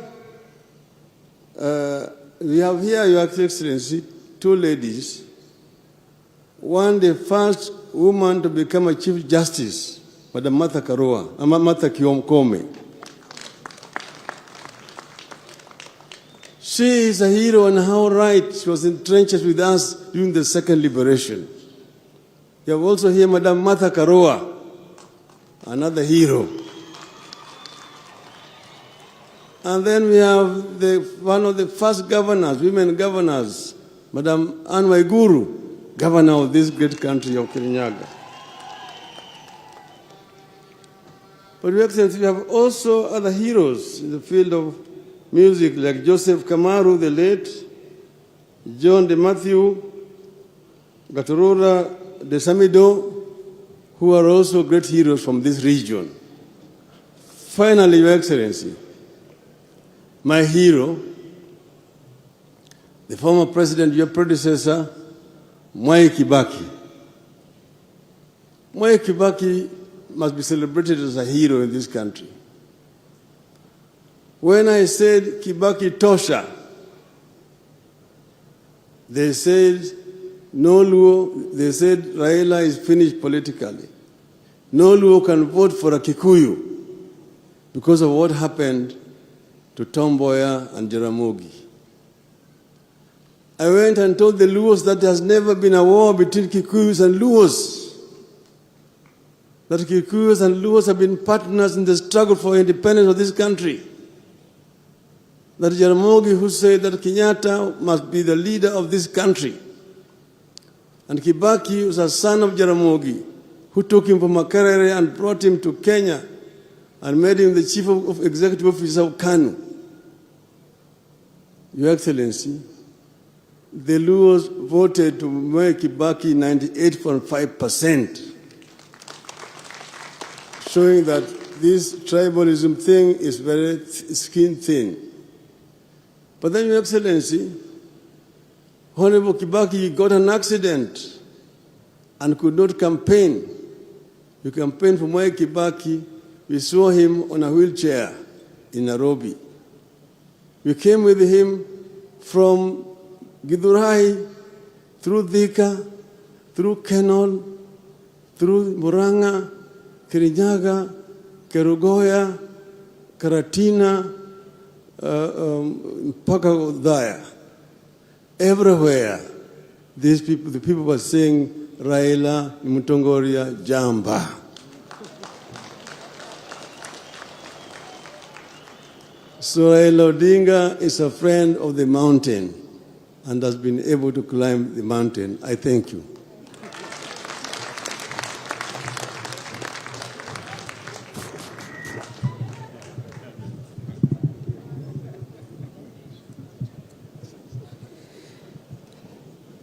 Sincere apologies. I did not recognize in my protocol, and I'd like to recognize the presence of the Chief Justice of the Republic of Kenya, Her Ladyship Martha Koome,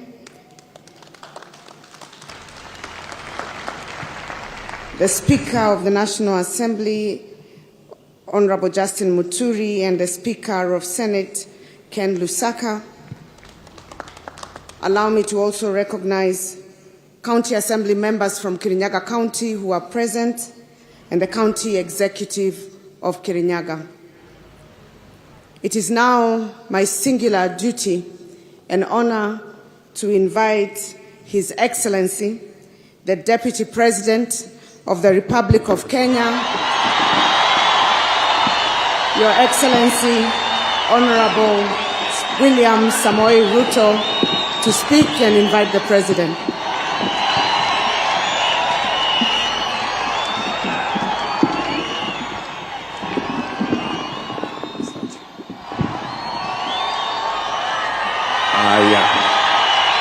Asante sana.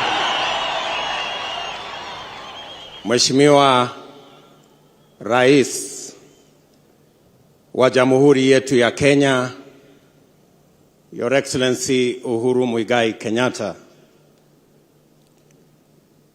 Mama wetu wa taifa, Your Excellency Margaret Kenyatta, mgeni wetu na mgeni wa rais, Rais wa nchi yetu ya Malawi, Lazarus Chakwera, and your dear wife, Monica Chakwera, Your Excellencies, High Commissioners and Ambassadors, the Speakers of National Assembly and the Speaker of Senate, the Governor of this great county of Kirinyaga, Madam Wang'uru, and all the other governors present here, the former Prime Minister, former Vice President, former Deputy Prime Minister, Amiri mkuu wa majeshi yetu, na wale wengine wote, mawaziri walio hapa, makatibu, ndugu wananchi wa Kirinyaga, hamjambo.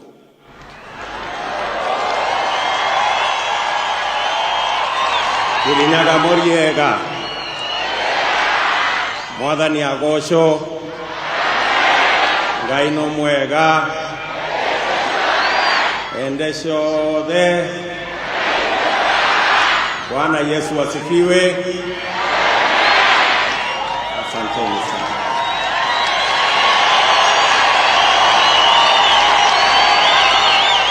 Your Excellency, I want to take this very opportunity to thank you for making the decision that national celebrations will not only be held in Nairobi, but it will be held in our counties. And thank the people of Kirinyaga for this beautiful ceremony they have hosted you in this Kirinyaga Stadium. We came here, Your Excellency, you remember, 4 years ago, and this place was very muddy. Today, we have a world-class stadium because of your commitment to the development of our country. This Mashujaa Day, we celebrate the many people who worked so hard, paid a huge price for us to be the nation that we are today. We celebrate them for their selfless sacrifice that today makes us a nation. Your Excellency, we celebrate the heroes of now, our men and women in uniform, who keep our borders, our families, and our children safe. We celebrate our farmers who wake up early and sleep late to make sure that we have a meal on our tables. We celebrate every Kenyan who wakes up early, get to work, pay their taxes, so that Kenya can continue to be a sovereign nation. Your Excellency, we celebrate you as our leader.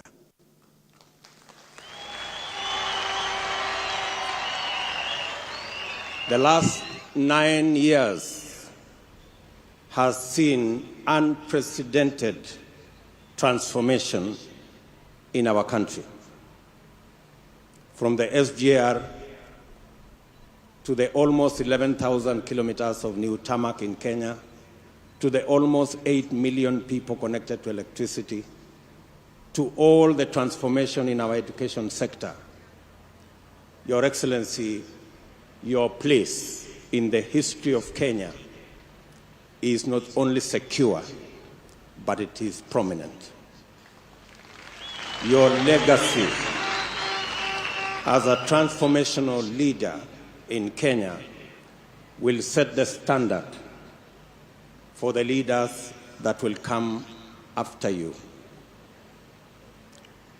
Your Excellency, I want to give you our assurance, myself and my competitors here, that we will build on the legacy that you have set, and we will ensure that nothing that you will leave behind is left incomplete. We will build on it and make sure that Kenya goes to the next level. Your Excellency, I assure you that as your deputy for the last 9 years, God willing, I will make sure that your legacy and the agenda you have set of the unity of this nation and the transformation of our nation under the Big Four plan, together with the bottom-up approach, will take this country to greater heights.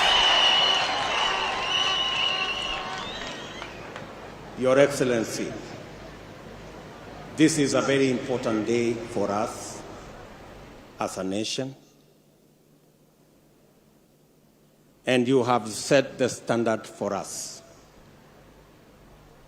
We will work together as a people in a peaceful manner, respecting everybody's right, being tolerant and peaceful, because we do not have another nation.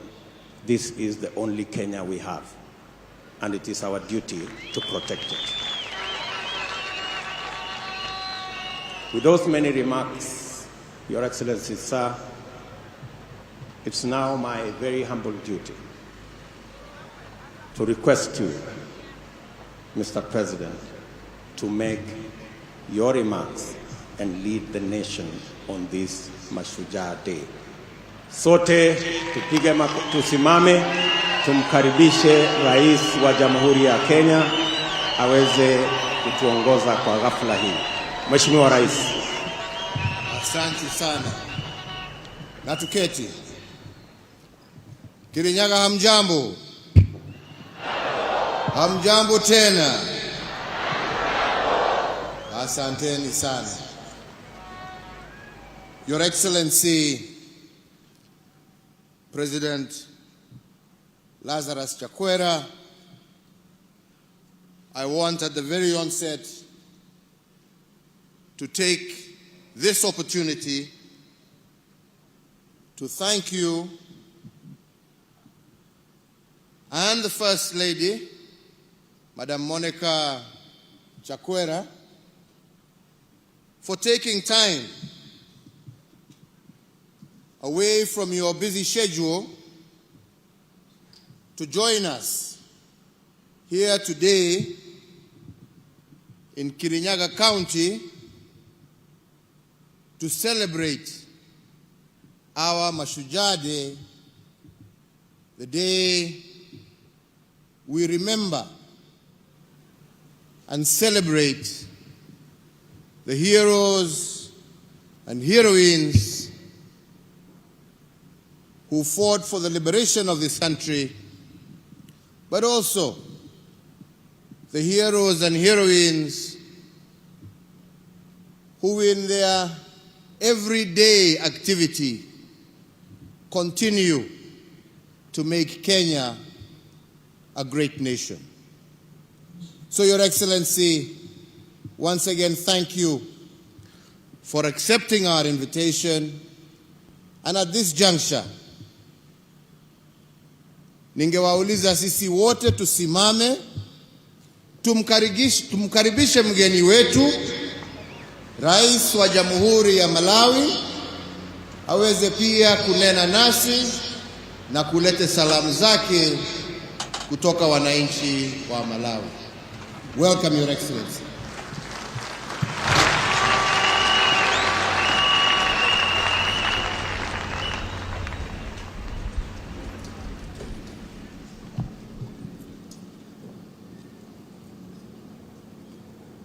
Your Excellency Uhuru Kenyatta, President of the Republic of Kenya, and Your Excellency Madam Margaret Kenyatta, First Lady of the Republic of Kenya, Your Excellency Madam Monica Chakwera, First Lady of the Republic of Malawi, Your Excellency William Ruto, Deputy President of the Republic of Kenya, and Madam Rachel Ruto, Your Honor, Raila Odinga, former Prime Minister of the Republic of Kenya, Her Excellency Annie Wang'uru, Governor of the Kirinyaga County, and all governors here present, all protocols observed.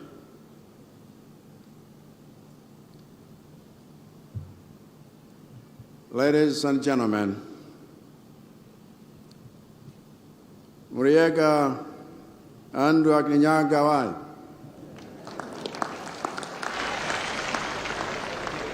Habari zenu mwenzangu, saseni ni aje?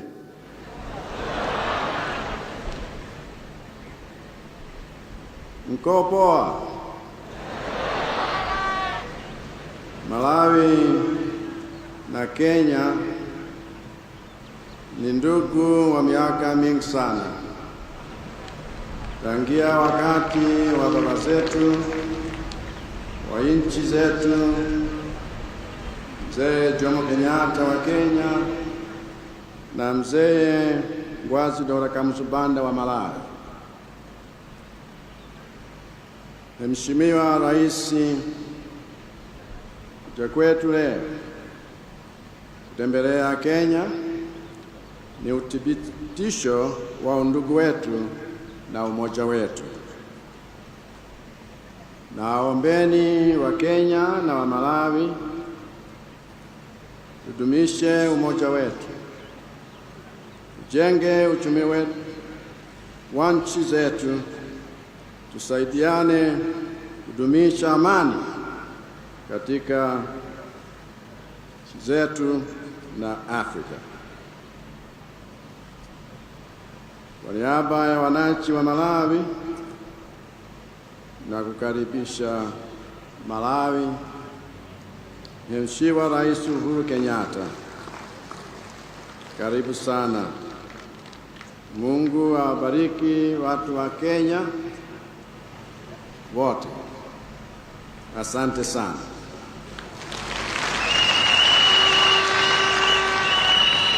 Your Excellency, this Mashujaa Day, I am honored to join you in celebrating those who fought for Kenya's freedom and continue to fight for Kenya's transformation at various levels. Today, Kenya's joy is Malawi's joy. For us, the struggle for independence in Kenya and Malawi is one of the things that binds us together. The struggle for independence in Kenya and Malawi was led by patriots who sacrificed their freedoms to safeguard ours. The struggle for independence in Kenya and Malawi was a fight against the same foreign oppressor. The struggle for independence in Kenya and Malawi was a battle fought in the same decade. It is therefore no accident that after the founding father of Malawi became its prime minister in February of 1963, the founding father of Kenya became its prime minister less than 6 months later. It is no accident that after Kenya gained her independence in December 1963, Malawi gained her independence less than 7 months later. It is no accident that within less than 5 years of Kenya and Malawi gaining their independence, the founding father of Kenya hosted the founding father of Malawi here in Kenya in a joyous October like this one today. Even today, it is no accident that when my government was deciding which road in Malawi's capital to upgrade to a multi-lane highway before any other, the obvious choice was the Kenyatta Drive that connects Malawi's House of Parliament to Malawi's largest hospital. Indeed, it is no accident that the city of Mzuzu in the north of Malawi, the city of Lilongwe in the center of Malawi, and the city of Blantyre in the south of Malawi all have at least one road named after Kenyatta. All this is because the founders of my nation wanted to make it clear for generations to come that those celebrated as heroes in Kenya's struggle for independence are celebrated as heroes in Malawi. And Mzee Jomo Kenyatta epitomizes all such heroes, and many that I am learning even today. The bottom line is this: whatever path you take to trace the history of independence in Kenya and Malawi, one fact is clear and indisputable. The struggle for independence in Kenya and Malawi did not just take place simultaneously, it also took place symbiotically. So by celebrating this day together, we renew our brotherhood in the struggles we face and share. By celebrating this day together, we rekindle the flames of love and friendship between our peoples. By celebrating this day together, we reignite the solidarity our nation's founders established between us. And by celebrating this day together, we rejoice in the freedoms that light our path into the future. And as I stand here with you all, I see that future. The future I see for our two nations is one of shared exchanges from shared hospitality. The future I see for our two nations is one of shared prosperity from our shared opportunities. The future I see for our two nations is one of shared victories from shared struggles. The future I see for our two nations is one of shared celebrations of shared heroes past, heroes present, and heroes future. It is we, Kenyans and Malawians, who must fight for that future. It is we, Kenyans and Malawians, who must pursue that future. So let us create that future, a future of peace, a future of transformation, a future of genuine love amongst ourselves, because Africans, this is the future we desire. Let us build that future. Let us birth it, if we please. Let us become that future. And God bless Kenya and God bless Malawi. Asanteni sana, mabibi na mabwana. Nashukuru sana. Yes.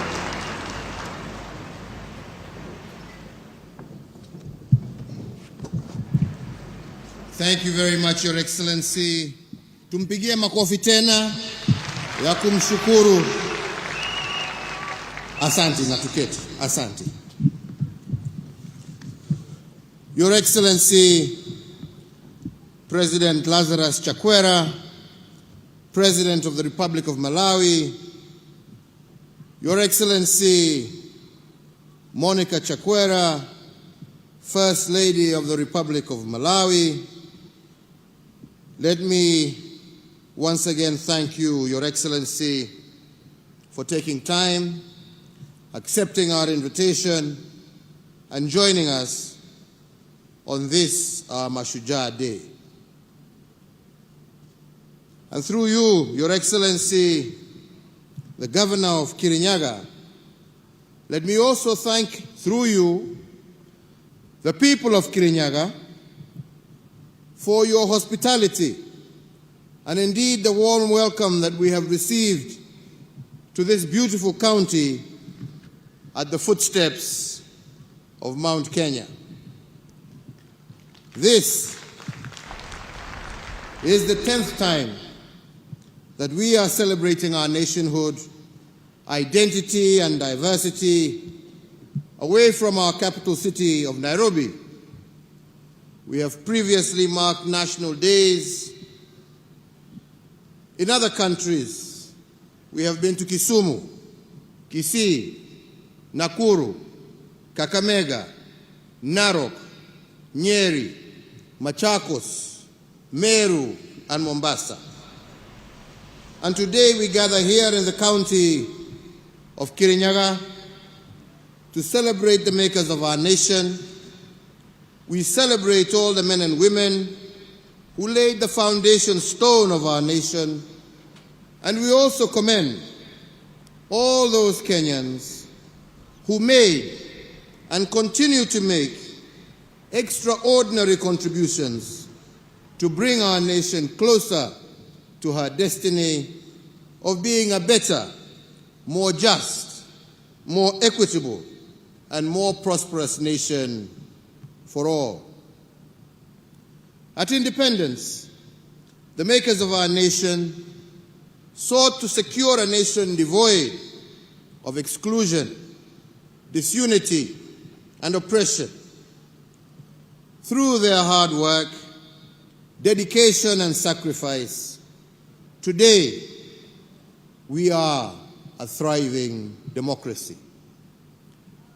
That generation of nation builders chose hope over pessimism, unity over division, faith over fear, and purposeful sacrifice over narrow interests of the day. When they encountered obstacles, they reminded themselves that an obstacle is what you see when you set your eye off the goal. But like the heroes of faith in the Holy Scriptures, some of those men and women died without beholding our free land or realizing their promise. However, they are immortal, as they will live on in the pillars of the strong and free nation that they built, and in the hearts of eternally grateful generations of Kenyans who followed them. Mashujaa Day is their day, but it is also our day to remember them, to celebrate them, and to renew our commitment to the values upon which our nation was founded. Celebrating Mashujaa Day in Kirinyaga County is significant for a number of reasons. Firstly, this county is named after the mountain of mystery, Kirinyaga. According to traditional folklore, the mountain of mystery was created as God's resting place and a sign of his wonder. After God created the earth, this is where he is said to have rested to admire his workmanship. This mountain, standing tall, was also not just a place of rest and a shrine for worship. It was also a place of renewal, a place of honest conversation, and a place for bonding and reconciliation. We can also note that celebrating Mashujaa Day in Kirinyaga County has a second historical significance, since this county bears the name of this great mountain, and so too our nation. According again to folklore, the naming came from one of the pioneer heroes called Chief Kivoi wa Mwendwa, born 240 years ago in 1780.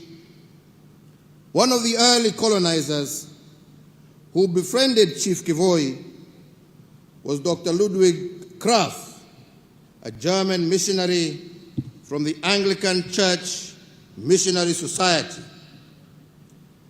And on December 3rd of 1849, Chief Kivoi brought Dr. Krapf to Kirinyaga to behold this mountain of mystery. And when asked through an interpreter what the name of the mountain was, Chief Kivoi told the white fellow that the name of the mountain was Kenya. According to folklore, he pronounced it in a Kamba accent, but what the colonizer heard was Kinya.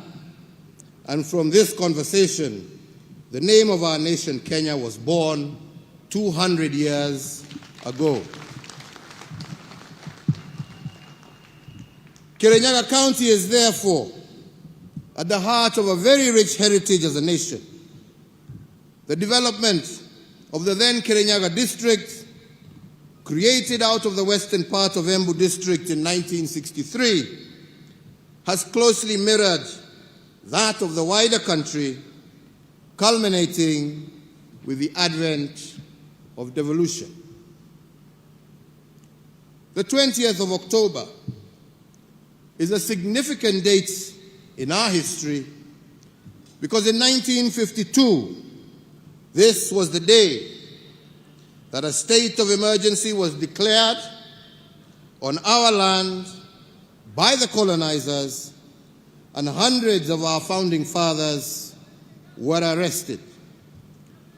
But when our founding fathers, led by the likes of Mzee Jomo Kenyatta, Jaramogi Oginga Odinga, Paul Ngei, Masinde Muliro, amongst others, overcame the darkness of the emergency period, a new order emerged. They had a three-point agenda that resonates to date. They declared war on ignorance, poverty, and disease. And today that war is still on. It is a war we have inherited, and a war that shall also bestow on future generations.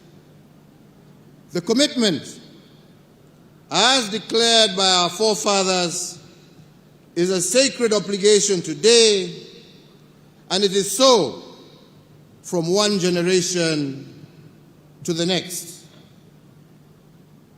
Mzee Jomo Kenyatta, representing the founding fathers, had this to say on the task at hand.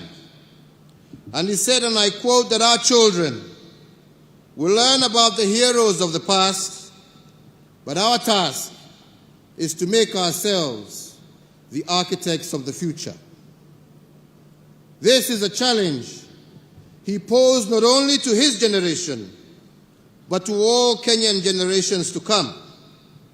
Each generation must not focus only on past heroism, but it must also continuously strive to be the architects of their own brighter future.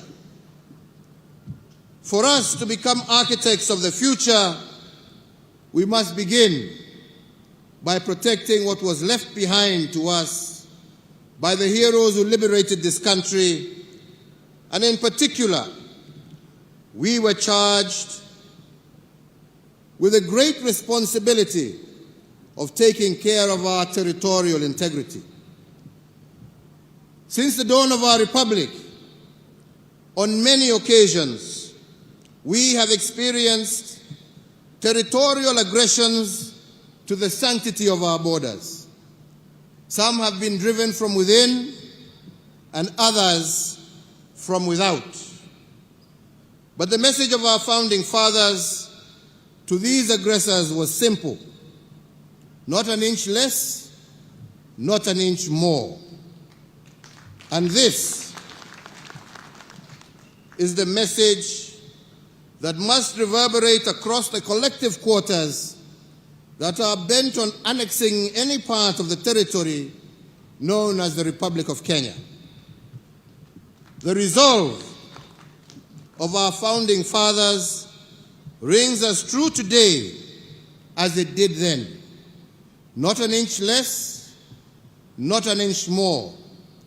And we as Kenyans say this because we are a nation content with our country's bounty and also content with the splendor within our borders. So, fellow Kenyans, the transformation of our security sector has without doubt been one of the most significant endeavors of my administration. We continue to add new arrows in the quiver of our national security by retooling the resources and capacity of our security agencies. This visible transformation of our security organs has been done in honor of their national duty of defending our sovereignty, maintaining our territorial integrity, securing our borders, and preserving our cherished freedoms and our way of life. As an affirmation of this, today, Kenya's police-to-population ratio is at its highest level in our history and is higher than the UN prescribed standard. Similarly, in the last 8 years, we have undertaken the most consequential and expansive modernization of our military in our nation's history. We continue to tool and to retool our security resources to the highest standards in order to keep our people safe and secure and to preserve our territorial integrity in a just, fair, democratic, and safe country for all. But aside to this, we have also invested in the welfare of those charged with our security personnel, which include a review of their remuneration, benefits, and other allowances, upgrading of housing, provision of insurance, and increasing the capacity of the health facilities used by our security personnel. In addition to what we have already done, we are also building an additional 4 hospitals to cater for them and their dependents in recognition of the heavy toll placed on them and their families. Fellow Kenyans, ladies and gentlemen, now I must return to the subject of being architects of the future. When our founding fathers charged us with this task, what they told us is that the future is not a destination out there waiting for us. It is a destination that we create, block by block. It is like an open book that you write, page by page, moment by moment. But you do not realize it until you are met by unexpected challenges. Challenges like COVID-19. And then all of a sudden, you are placed upon the horns of a dilemma.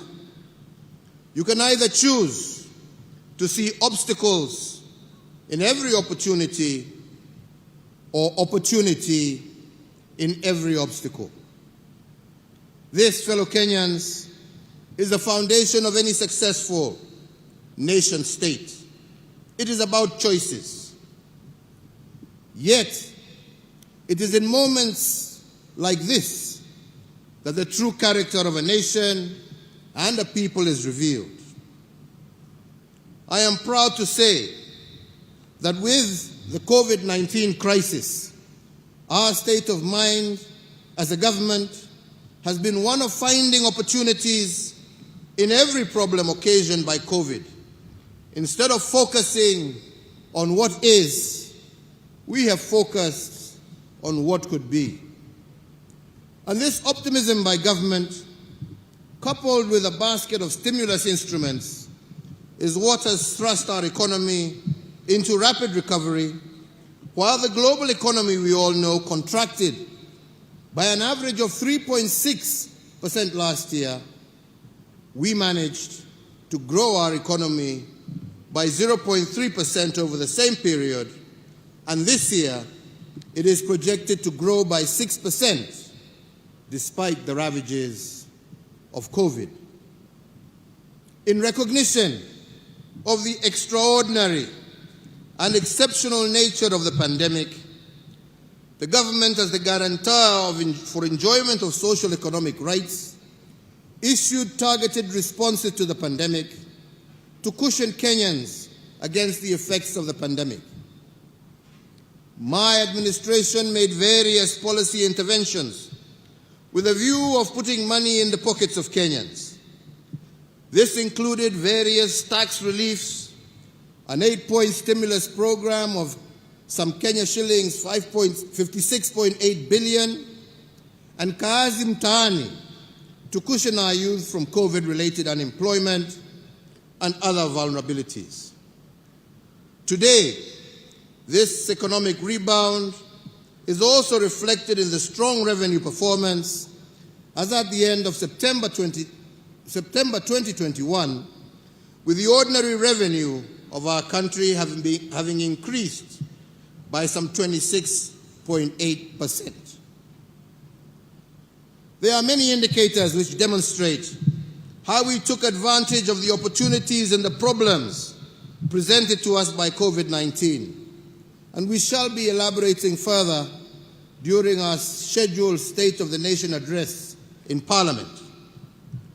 But just to name a few examples, for instance, the management of the Kenya Meat Commission was replaced during the thick fog of COVID-19.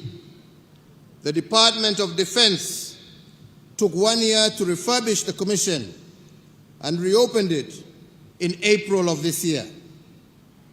I am happy to note that in the 6 months, KMC got out of debt and increased the number of head of cattle processed a day from 8 to 185, 23 times what the old KMC used to process.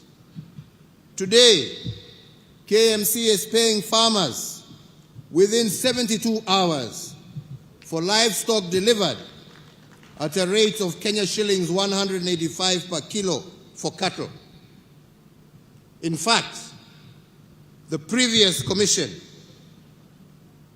had paid a total of Kenya shillings 52 million to farmers between the months of April to September 2020. By comparison, the new management of KMC that reopened the plant in April of 2021 has to date, in those short period, paid out a total of Kenya shillings 643 million, representing an increment of over 1,200%. Another area of transformation under the COVID duress is the tea sector. And the story of our tea sector is one that must be told. This sector has been the predatory grounds for cartels for many decades. But it has now been liberated, and its performance has started to improve. On account of the reform measures implemented by my administration, the price of Kenyan tea has increased by 42% in the last 1 year alone, and the minimum auction price of tea now stands at $3 per kilo, the highest price on record for the last 5 years. Indeed, it is expected that our tea farmers will receive a healthy bonus at the end of June 2022, signaling a return to the good old days of Chai Bora, Pesa Bora. In the coffee sector, again I am pleased to report that the determined efforts of our government to root out corrupt cooperatives that have been predating on our coffee farmers have borne fruit.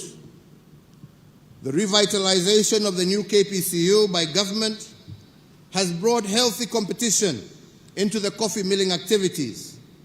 And as a result, farmers in high-yielding areas like here in Kirinyaga are now receiving upward of Kenya shillings 100 per kilogram for their coffee, up from the average Kenya shillings 25 per kilogram in 2019.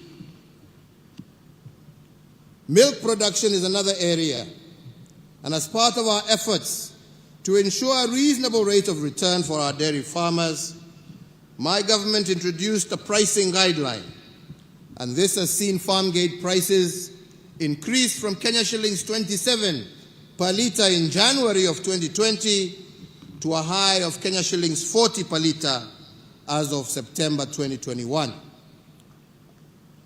On rice, I did, when I visited Kirinyaga last, direct that the Kenya National Trading Corporation purchase all the rice, not only from Ware, but also from Kano Plains, for onward selling to our disciplined forces, prison services, as well as to our boarding schools. And I am pleased to confirm that last year, out of 6 rice cooperatives nationally, Ware Rice Growers Cooperative sold the most bags of rice to government. And in fact, for every 10 bags sold to government, Kirinyaga farmers sold 7. And out of this, they realized a total revenue of over 1 billion Kenya shillings. And in order to promote our rice farmers, I did direct the Ministry of Agriculture to secure the continued purchase of the upcoming crop so that we can maintain and continue this transformation. But ladies and gentlemen, it is the transformation of our health sector that is probably the most phenomenal testimonies of how we transformed COVID obstacles into opportunities that expanded our health facilities. In Nairobi alone, we have constructed over the period and operationalized 15 level 2 and 3 hospitals in various informal settlements through the Nairobi Metropolitan Service. And there are another 15 currently under construction. One of the unintended benefits of the pandemic is that we have increased, as a country, our ICU capacity by an impressive 502%, from 180 to 651 ICU-ready beds across the country. And similarly, our total hospital bed capacity as a country has increased by 47%, from 56,069 in the year 2013 to the current figure of 82,291 hospital beds spread throughout the country. During the COVID-19 pandemic, we have improved our oxygen generation capacity in all our public health facilities, from 3 million liters per day in March of 2020 to 32 million liters per day in October of 2021. We have further increased the number of reference laboratories that can test for notifiable diseases of international concern and public health importance, from one single laboratory in March of 2020 at the beginning of the pandemic to what we have today, which stands at 95. Fellow Kenyans, I just wish to remind you that at the beginning of the pandemic last year, we used to ship our samples for testing in South Africa, and the result turnaround time would be anything up to 5 days onwards. Today, we have our own capacity. These strategic diagnostic investments have strengthened the country's healthcare system, especially in response to the COVID-19 pandemic, and will propel us faster towards the attainment of universal health coverage and fortify our country's preparedness for future global health security challenges. The health workforce is a key pillar of every healthcare system, yet many times it turns out to be the weakest link, typically seen as a cost driver instead of an area for public and private investment in health service provision. In a bid to bridge the gap in human resources for health, the government has progressively recruited an additional 36,900 healthcare workers in the last 9 years, bringing total public health workforce to what it is today, 75,000 health workers. The mid-level healthcare worker plays a critical part and role in the health service delivery throughout all levels of care, specifically at the primary care level. And to this extent, we have expanded the capacity of our medical training colleges to train this critical mass of health experts from 28 KMTC campuses in 2013 to the current 71 campuses spread across 44 of our 47 counties.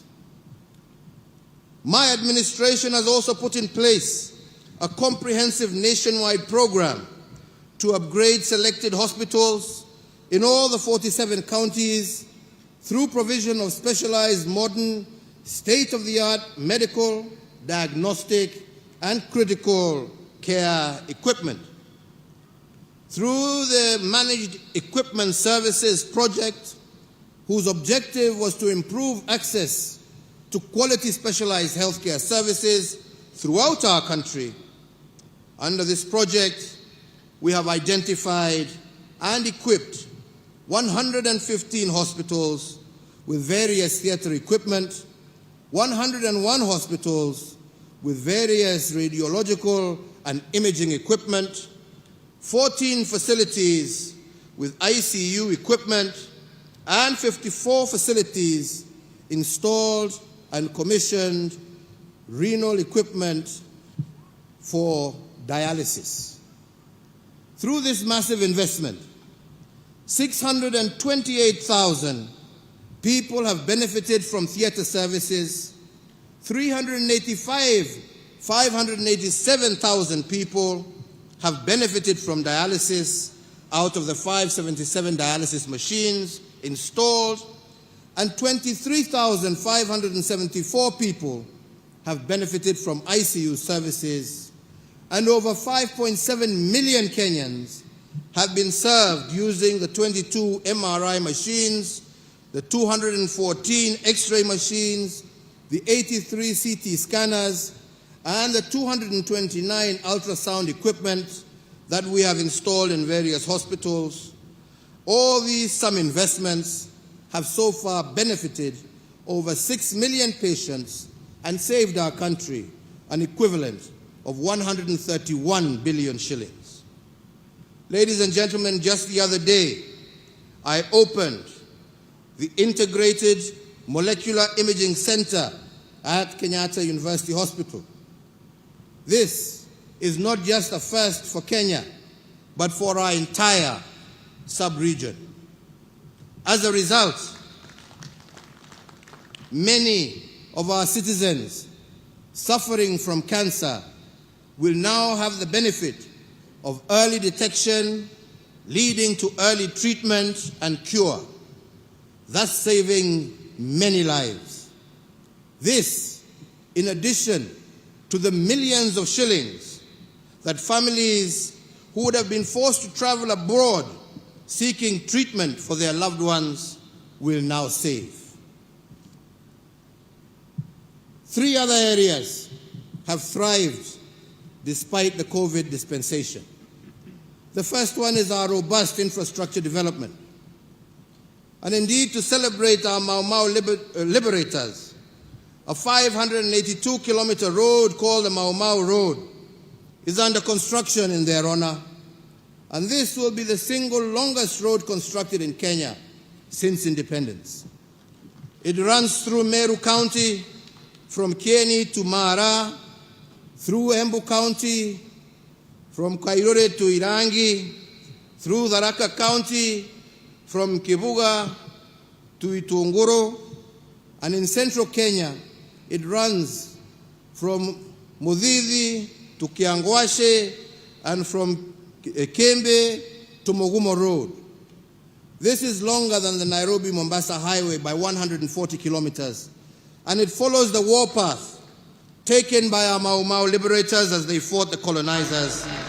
And once complete, travelers on these roads will be able to connect to various parts of the country without necessarily having to pass through Nairobi.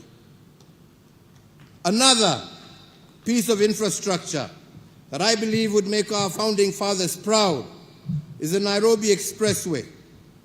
This is the largest expressway in Africa, stretching a total of 27 kilometers, running from Mulolongo in Machakos County to Rironi in Kiambu County. And from Rironi, plans are underway for another dual carriage that will soon be launched that shall run all the way to Mau Summit, traversing the Rift Valley. In total, we have had 7,991 kilometers of new tarmac road with an additional 4,800 kilometers currently under construction. The major flagship road projects include the Isiolo Mandera Road, Garissa Nuno Mudogashi Wajir Road, Lokicha, Lodwa, Lokitang, Nakadok Road, the dueling of the Kenol Sagana Marua Road, the expansion of the Mombasa Mariakani Road, the Garsen Witu Lamu Road, the expansion of Makupa Bridge and approach roads, the expansion of the Athi River Machakos Turnoff Road, the Ahero Kisii Sibania Road, the Kibwezi Mtomo Kitui Road, and the reconstruction of the Kitale Kapenguria Lodwa Nakadok Road to the border with South Sudan, to name but a few. The second area that has also thrived during the last 2 years is the digitization of our economy as a measure of improved governance. In keeping with being architects of their own future, young people drawn from all over the Republic are the driving force behind seminal programs that will revolutionize the way we conduct business in our country.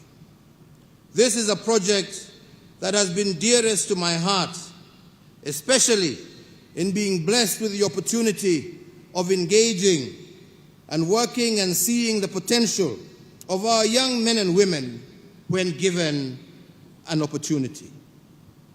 I will elaborate on this on another occasion, but today permit me to focus primarily on the land sector. For 125 years, our land registry was manually managed and very messy. In fact, some of this mess was deliberate, engineered to facilitate land theft and corruption. But with the help of this youth-led team, we have begun the process of digitizing the land registry.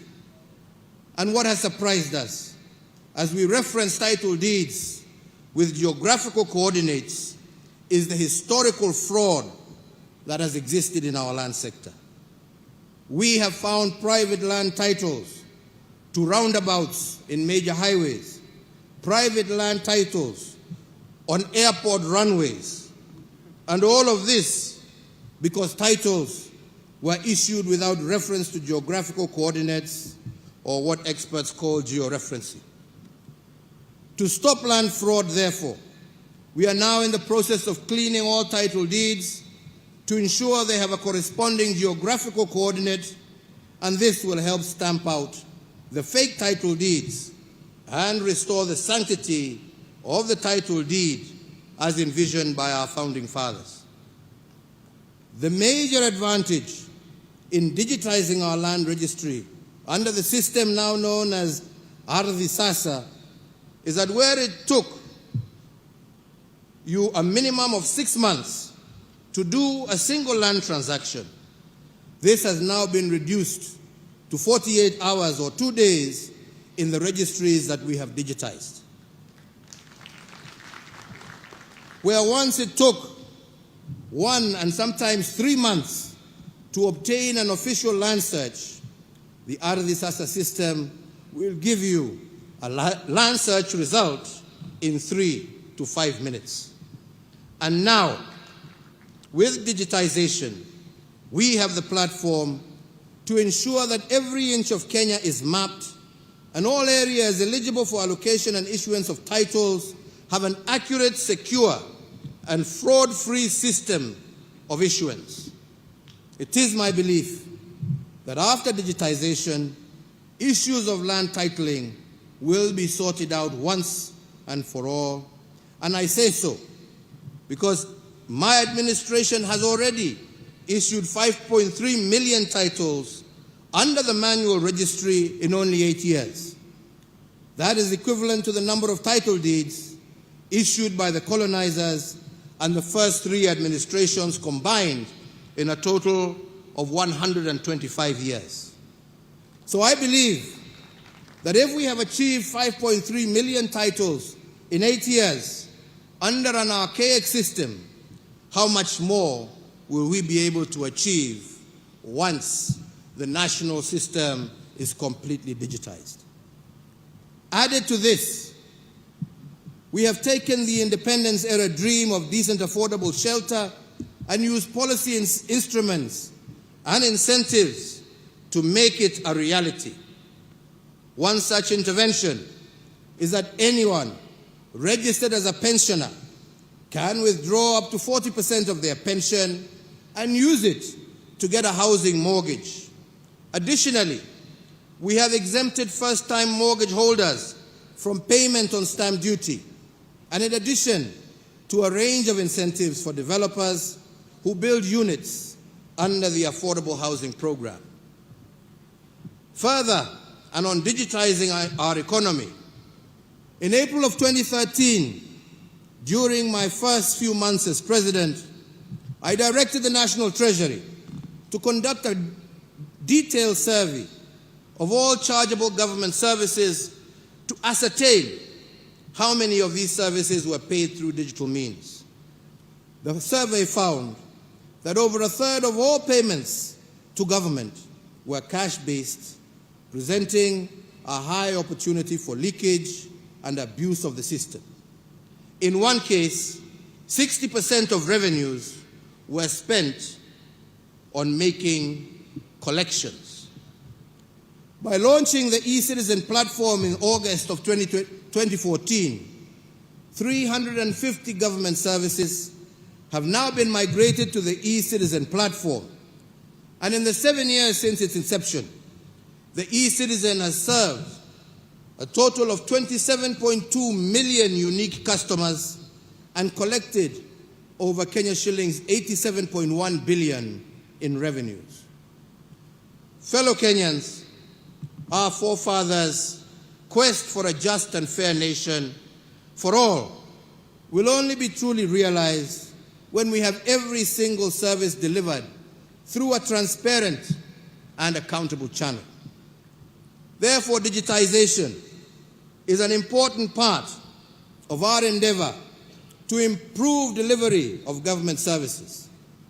Digitization aims to eliminate the duplication of efforts in data collection, processing, storage, and production of identification documents, which has been a feature of government operations since the dawn of our republic. Our policy interventions will also enhance the security of the current ID card through the implementation of a microchip electronic identity card that mitigates against emerging security threats such as identity theft, fraud in financial transactions, and the creation of false identities that are utilized in terrorism and other major crimes. This improved identity card will also be used as a secure travel document within the East African region.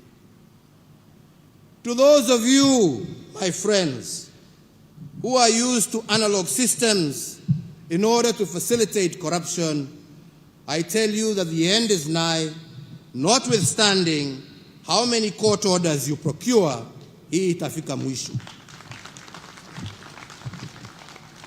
To all Kenyans, for us to achieve most of these things under the COVID restrictions, I want to thank you.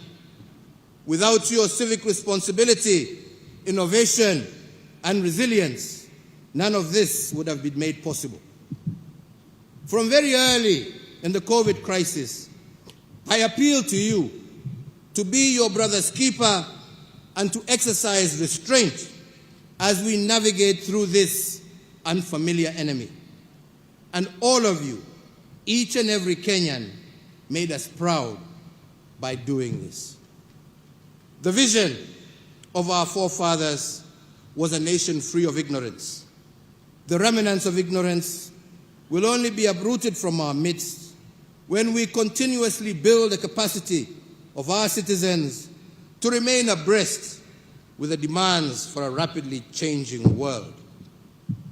It is against this backdrop that we instituted reforms in our education sector that led to the introduction of the competency-based curriculum, or CBC.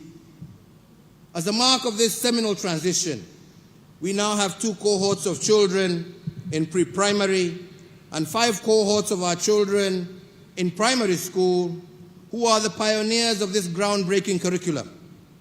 The grade 5 cohort has only 1 year to go before they join junior secondary school or grade 7. In total, we note that over 8.1 million children are now part of the program. As a caring government, and one that appreciates the solemn duty of the state to prepare every child for their destiny, we will continue enriching the curriculum to ensure that our children sharpen their talent and maximize their opportunities in keeping with our vision for a holistic growth of every child in Kenya. And to ensure that we adequately prepare the country for the next phase of CBC, which is the junior high school, and to further facilitate the 100% transition from primary to secondary, I hereby order and direct as follows: that the Ministry of Education, jointly with the Ministry of Interior and the National Treasury, shall establish a framework for the construction of over 10,000 classrooms needed to provide the additional learning space for the 1 million new students set to join junior secondary. That the National Treasury engages Parliament to appropriate 8 billion shillings towards the construction of classrooms, and that the construction of these classrooms be undertaken by local contractors within the vicinity of each school so as to provide further stimulus to local economy, and that the payments for the construction of the said classrooms be remitted directly to the contractors in their respective sub-counties. This initiative will tap into the skilled manpower within the counties, empowering locals with enhanced economic opportunity. And fellow Kenyans, to address the gap of the remaining 10,000 classrooms across the country, I call upon all members of the National Assembly to stand together in solidarity with our children by prioritizing allocation of the CDF towards school infrastructure. The timely program provides additional momentum to my administration's prioritization that no child is left behind in the transition from primary to secondary school. Ladies and gentlemen, as we continue to build back better, we are witnessing recovery in the economy, with its rebound being attested by all leading economic indicators. They all point to a stronger economic recovery beginning in the present year. This rebound is a result of the gradual reopening of our economy, especially the service sector, coupled with stronger global demand.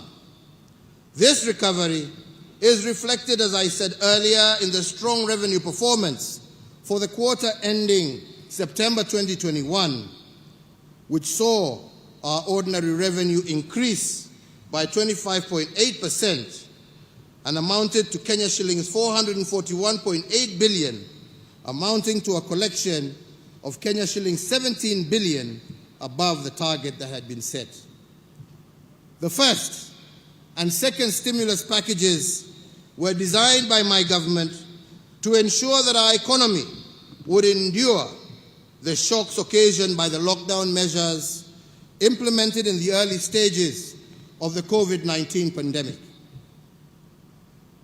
With significant progress registered in the containment of COVID-19, I believe it is now time to shift our focus from survival to coexisting with the disease. And in that regard, my administration will be rolling out the third financial stimulus program designed to accelerate the pace of our economic growth and to sustain the gains that we have already made. I announce, therefore, that effective the 1st of November 2021, new stimulus programs targeting the key productive and service sectors in 13 strategic interventions that cover agriculture, health, education, drought response, policy, infrastructure, financial inclusion, energy, and environmental conservation. The first intervention is the tea subsector. To safeguard the gains made by the tea subsector, the National Treasury will allocate 1 billion shillings to support the fertilizer subsidy for our small-scale tea farmers. The second intervention is in the sugar subsector. To safeguard the livelihoods of farmers within our nation's sugar belt, I direct the National Treasury to allocate an additional 1.5 billion shillings in aid of the sugar sector that will be appropriated towards factory maintenance and payment of farmer arrears. The third intervention is the coffee subsector. In acknowledgement of the pace of the ongoing reforms in the subsector, the National Treasury to allocate 1 billion shillings to the Ministry of Agriculture to be appropriated towards the completion of the ongoing interventions in the coffee subsector. The fourth intervention is the livestock sector. Noting the effects of the ongoing drought situation, the National Treasury to allocate 1.5 billion to support the communities affected by the ongoing drought, especially in our ASAL counties, as part of our national livestock offtake program. The fifth, also applying to the livestock sector, and in order to secure a reduction in the prices of animal feeds, I direct the Cabinet Secretary for Agriculture, jointly with the National Treasury, to issue within 7 days a framework that will facilitate the reduction of the cost of animal and chicken feeds. The sixth intervention is in education. As I have said earlier, and noting the success of our administration's policy on 100% transition from primary to secondary education, Kenya shillings 8 billion to the Ministry of Education for the CBC Infrastructure Expansion Program. The seventh intervention is in health. And to ensure access to medical coverage across our nation, and as part of our universal health coverage program, the Ministry of Health will move with speed to establish an additional 50 new level 3 hospitals to be situated in non-covered areas and densely populated areas across our nation. And I further direct the National Treasury to allocate a sum of 3.2 billion shillings for the immediate construction of these medical facilities, again using local contractors so that the effect is also felt on the ground uko mashinani. The eighth intervention is the National Sanitation Program. We started this program to harness the energy of our young people and to give them a buffer against COVID-related unemployment. Noting the success of Kazi Mtaani program and its effect in enhancing opportunities for youth across the country, we direct the National Treasury to allocate Kenya shillings 10 billion for the third phase of Kazi Mtaani to be rolled out in all counties, with priority being given to densely populated areas. The above measures should inject an additional 25 billion shillings into our economy. These new initiatives complement ongoing state interventions that are expected to sustain the momentum of recovery within the year's growth rate projected to be at 6%. The ninth intervention is on energy and petroleum.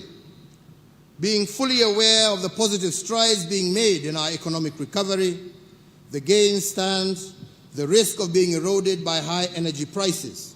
And to address the plight of our people, I do direct that the Ministry of Petroleum and Mining, jointly with the National Treasury, to develop by the 24th of December a framework for stabilization of petroleum prices so as to cushion Kenyans against the turbulence caused by the current volatility in fuel prices, and that B, the Ministry of Energy shall secure the full implementation of the report of the Presidential Task Force on review of power purchase agreements that establishes a pathway for the reduction of electricity prices by 30% by or before the 24th of December this year.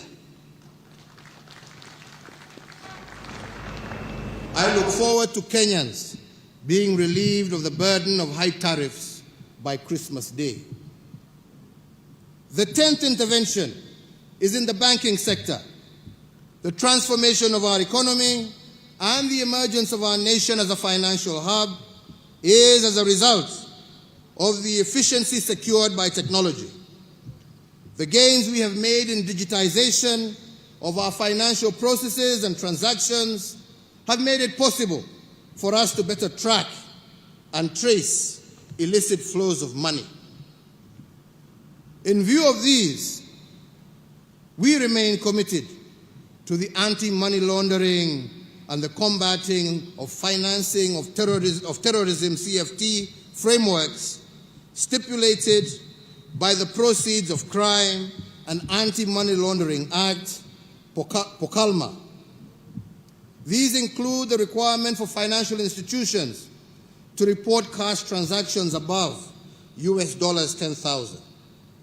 However, it should also be recognized that the implementation of the framework by banks has been onerous for micro, small, and medium enterprises, and cash still remains an important payment channel for MSMEs, representing 80% of all their financial transactions. Therefore, accordingly, the implementation of the cash transaction requirement by banks has not been facilitative of the operations of MSMEs and to some extent has inhibited their growth. And in this regard, I further order the National Treasury, after consultation with other stakeholders, to immediately cause the upward revision of the cash transaction reporting threshold from the current mark of 1 million shillings, applicable to both withdrawals and deposits by customers. The financial institutions, however, will retain their reporting obligations to the Financial Reporting Center. The 11th intervention is to access to credit. Over the last decade, we have developed a robust credit information sharing mechanism for the banking sector, which enables Kenyans develop a credit history to enable them access to cheaper credit. This is an important pillar for pricing of loans.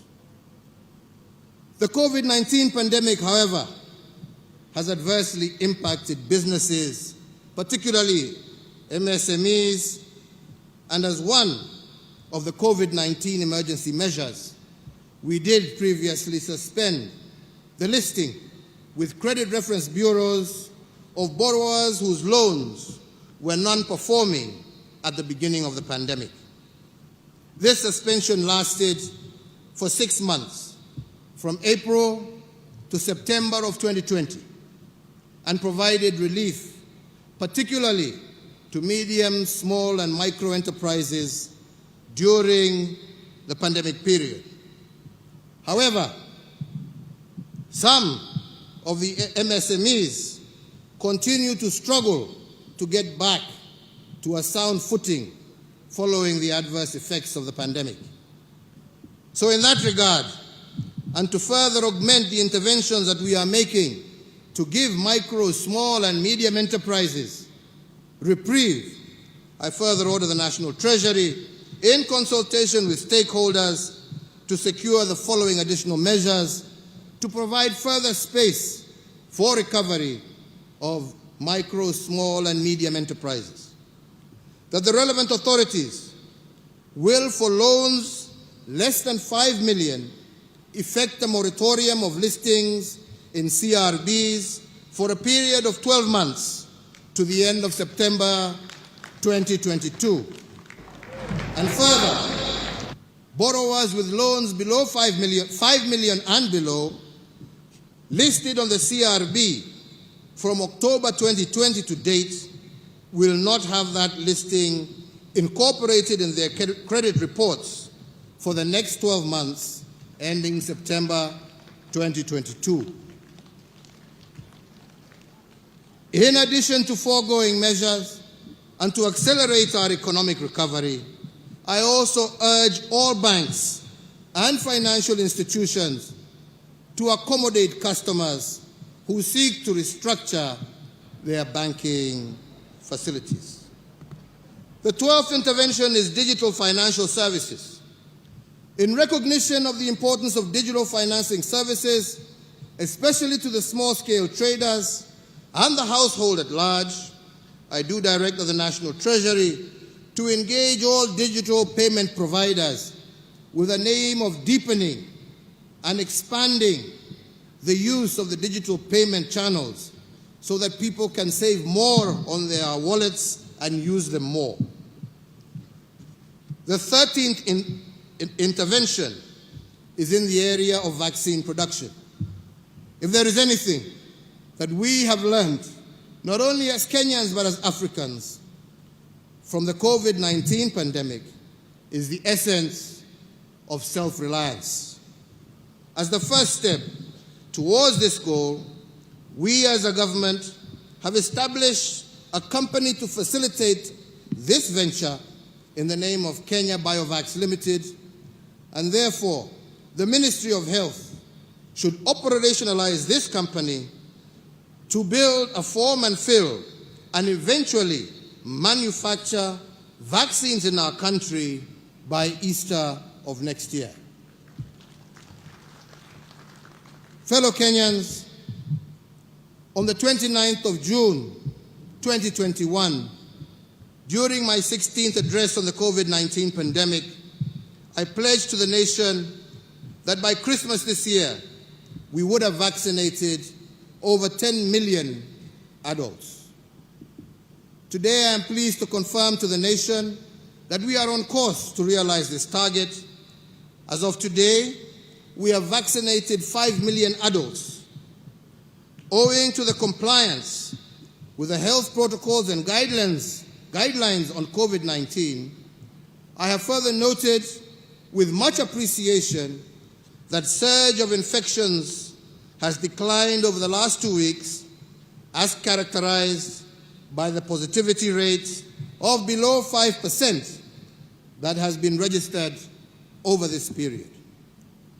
I once again want to thank the people of Kenya for exercising an admirable degree of civic responsibility in this fight and truly being their brother's keepers. It is, however, important for all of us to appreciate that we are not yet out of the woods, and we must therefore continue to observe the containment measures as directed by the Ministry of Health, as this is the only way to sustain the gains we are making and guarantee the full reopening of our economy. I want to, at this juncture, particularly thank our Interfaith Council for their cooperation in steering the resumption of in-person and congregational worship, and indeed all our health workers and security officers for their commitment to duty during this particularly difficult time. So, fellow Kenyans, the National Emergency Response Committee on COVID-19 and the National Security Council have continued to monitor the evolution of the disease situation within our borders. And therefore, given the progress in containing this disease, the committee, jointly with the Council, has recommended a review of the existing containment measures. Accordingly, the number of persons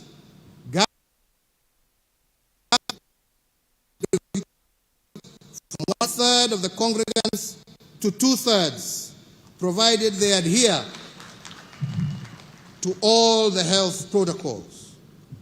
In the same regard, and by the authority vested in me as President, I hereby order and direct that the nationwide dusk to dawn curfew that has been in effect from the 27th of March 2020 be and is hereby vacated with immediate effect. Asante sana.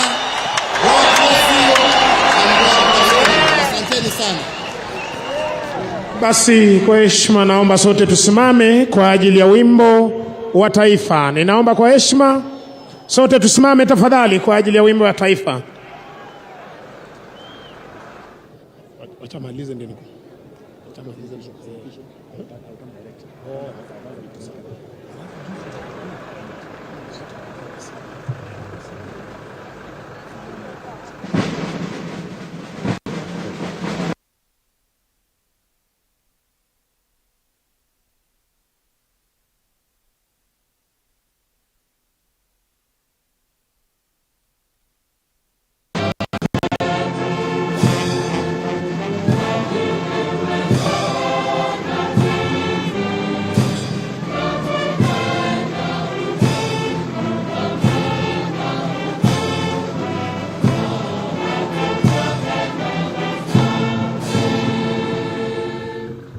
Asanteni sana.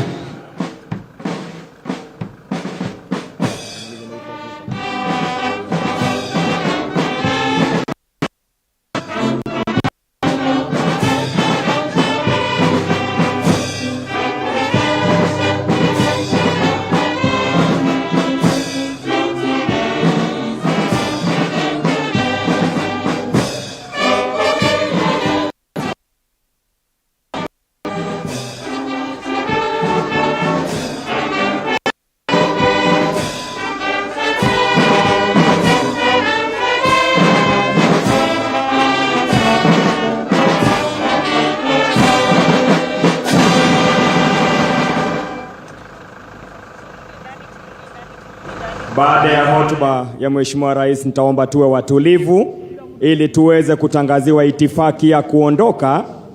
Nitaomba kuomba Mheshimiwa Uhuru Kenyatta, Rais wa Jamhuri ya Kenya, na Mheshimiwa Bi Margaret Kenyatta wataondoka kwanza, na wale wengine tuwe watulivu ili tuweze kuongozwa katika itifaki.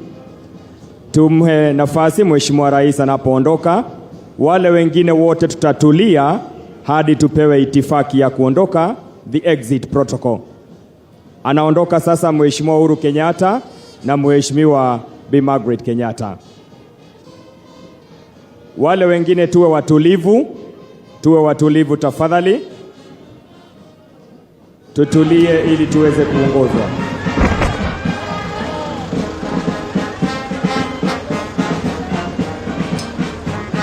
Atakayefuata ni Mheshimiwa Daktari Lazarus Chakwera, Rais wa Jamhuri ya Malawi, na Bi Monica Chakwera. Tuwape nafasi hiyo ili waondoke kwa hiyo itifaki.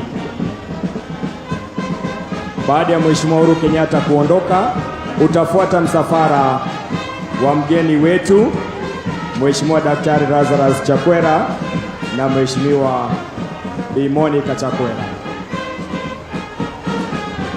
Vile vile Mkuu wa majeshi Mheshimiwa Kibochi atafuata. Atafuata Mheshimiwa Naibu wa Rais, Mheshimiwa Daktari William Ruto na Bi Rachel Ruto. Na kadri ninavyotangaza ndivyo magari yetu yamepangwa, kwa hivyo tuwe watulivu tafadhali. Baada ya mkuu wa majeshi kuondoka, atafuata Mheshimiwa Naibu wa Rais, Daktari William Ruto na Bi Rachel Ruto.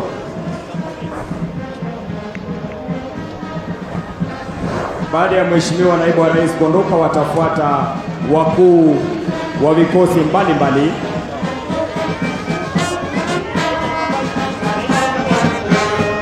Mabalozi kisha mawaziri wetu.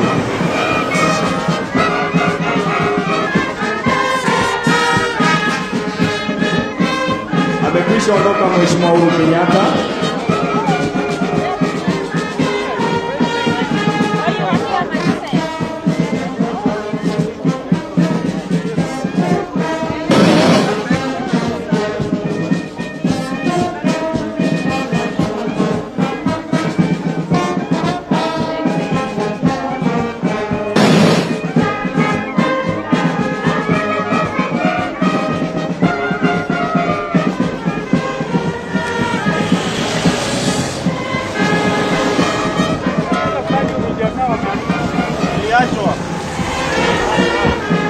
Tupatie msafara wa Mheshimiwa Rais kuondoka.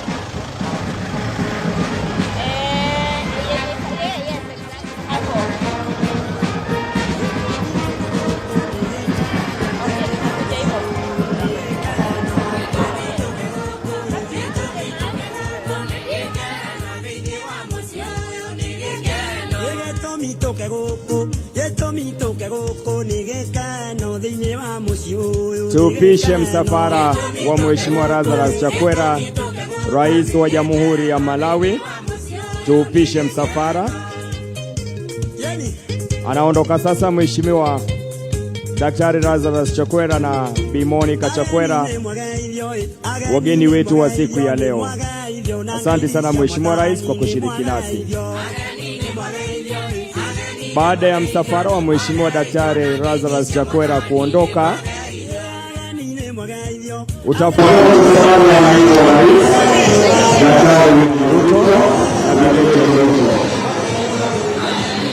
Well, that is just the end of Mashujaa Day celebrations here in Kirinyaga County, with President Uhuru Kenyatta vacating the dusk-to-dawn curfew until further notice. Of course, there have been a lot of other leaders encouraging President Uhuru Kenyatta to lift the dusk-to-dawn curfew, because according to them, that has been making business difficult for a lot of Kenyans.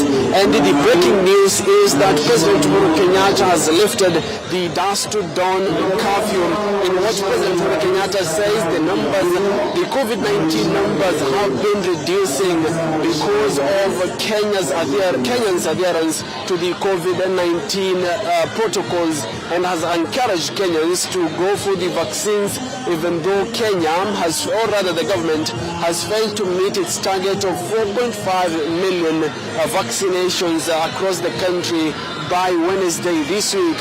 And so President Uhuru Kenyatta has continued to urge Kenyans to go for the vaccines. And of course, as of now, President Uhuru Kenyatta and First Lady Margaret Kenyatta have left the stadium and are on their way towards the Sagana State Lodge, where they will have lunch together with other leaders, of course. But so far, President Uhuru Kenyatta has given about 2-hour-long speech, in which he mostly gave most of his accomplishment during his past 8 years in what seems as his government's scorecard in terms of development agenda. Remember that President Uhuru Kenyatta has has engaged the 6th gear when it comes to matters infrastructural developments.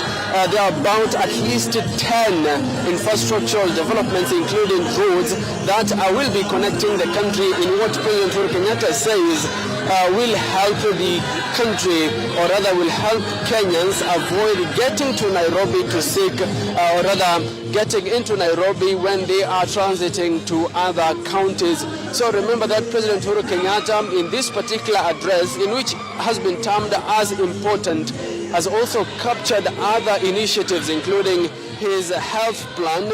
Remember that President Uhuru Kenyatta has in recent months been expansively engaging in developing the state of healthcare in the country. He has been conducting impromptu visits to hospitals, and as recent as last week, he launched the Modern Cancer Center at the Kenyatta University Research Facility in Kenyatta University in Kiambu County. And of course, in what most political leaders say, or rather have termed as President Uhuru Kenyatta just testing the waters in terms of his reception in the central Kenya region. But what we saw earlier today in these particular celebrations is that there was some sort of coordination when it came to introducing the leaders, and of course how the leaders spoke was sort of seemed coordinated. Remember, President Uhuru Kenyatta, his deputy, alongside ODM leader Raila Odinga, met at Sagana State Lodge earlier this morning.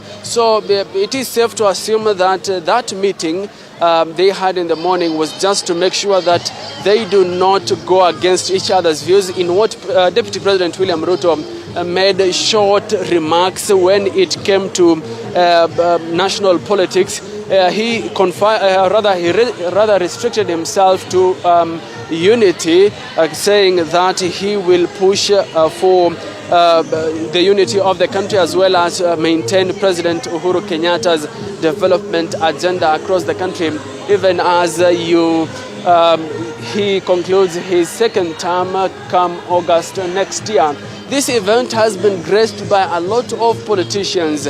Some of the politicians who attended this particular event include, of course, the host governor, Anne Waiguru, her deputy, as well as governors from the neighboring counties. The House leadership, when it comes to the Senate and the National Assembly, were also here.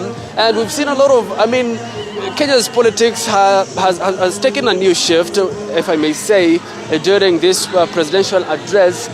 When ODM leader Raila Odinga talked, or rather gave his speech was more of Kenya's rather debt to the men and women who sacrificed their lives to make sure that Kenya becomes independent. That is in 1963 and 1964, which realized, made Kenya a democracy.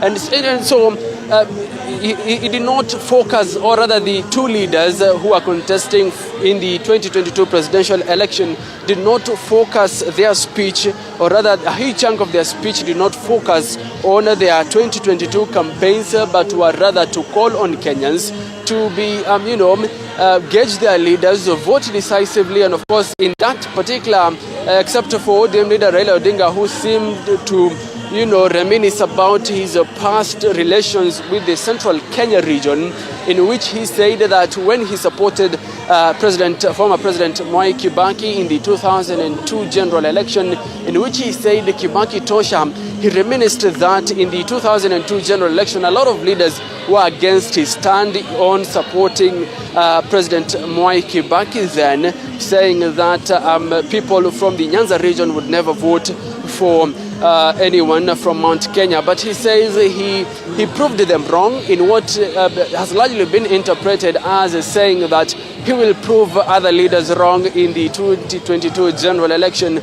But he was not complicit. He did not come directly saying that he will engage the full gear when it comes to the 2022 succession politics. As of now, President Uhuru Kenyatta has touched, it was a scorecard for the Jubilee government, and especially for his administration. Remember, he's also talked about the CBC curriculum. There are about 2 cohorts currently in the pre-primary of the CBC, as well as 5 other classes in the primary school, in which President Uhuru Kenyatta says his government will plan accordingly for the next cohort that will go to junior secondary school, and of course dedicating about 8 billion shillings to that cause. I mean, CBC has been marred by a lot of inefficiencies when it comes to planning for that particular, competency-based curriculum. But remember that President Uhuru Kenyatta has also touched on the Kenya Maritime Border dispute, in which he says, of course, he gave a long history of, our founding fathers' dedication to protecting Kenya's territory, in which he says he will not flinch. He will continue to protect Kenya's territorial, of course, borders, in which, of course, remember that the ICJ ruling earlier this month that gave Somalia a huge chunk of the disputed maritime border. Remember that the court said that the disputed triangle, which is believed to be hosting, or rather sitting on a lot of minerals, including, including petroleum products, to be divided into two, with Somalia having, of course, having benefited a lot from that ruling. So President Uhuru Kenyatta, immediately after that, he said he will not, that Kenya entirely rejects the ICJ ruling on that particular case, and he continues to say that his government will continue to protect Kenya's territories. But remember, earlier last month, President Uhuru Kenyatta also upgraded the Manda Bay camp to a full military camp, a naval base for that matter, in which, of course, international relations experts say could indeed was a sign that Kenya is indeed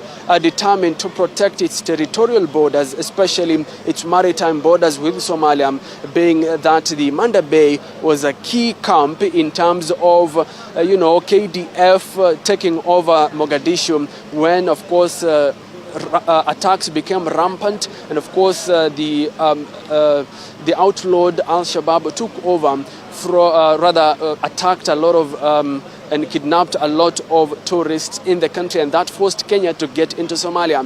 Now, President Uhuru Kenyatta also says he's determined into improving security, not just internal security, but also external, which means that President Kenyatta now means business when it comes to protecting Kenya's territorial borders. As of now, the residents who are here are living.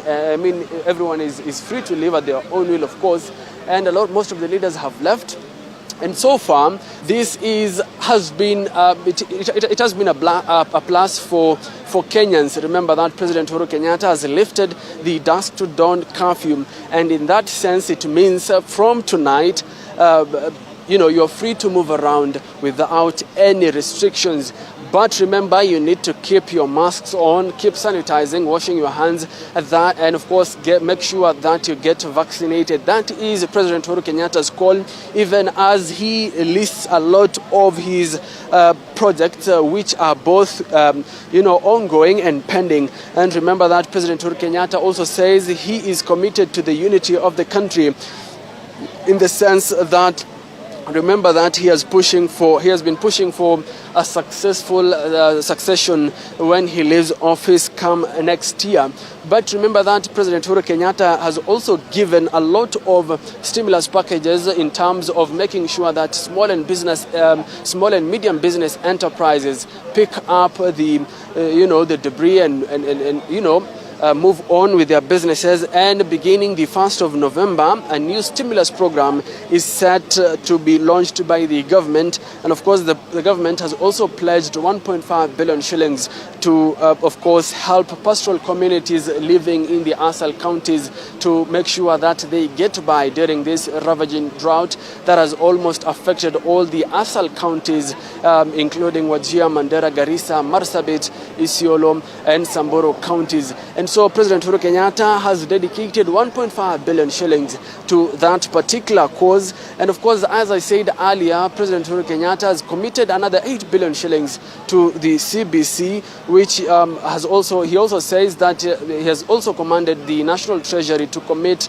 10 billion shillings for the third phase of the Kazi Mtaani program, which initially is meant to make sure that the thousands and millions of youth who are jobless in the country at least gain skills, who have skills, gain some skills, and while doing it, make sure that they get something out of it, in the sense that in terms of payment, and also make sure that they give back to the community. This Kazi Mtaani program also focuses on making sure that the environment is clean, cutting trees, grass, bushes around the estates, and so on and so forth, unclogging sewages, and so on and so forth. Basically, President Uhuru Kenyatta has committed 10 billion shillings to that particular cause that is called the Kazi Mtaani. But remember that President Uhuru Kenyatta has also aired his sentiments in terms of the increasing prices of fuel in the country, rather the prices or the cost of fuel in the country, which went down this month, but in the recent month has been on an upward trend, in which President Uhuru Kenyatta says the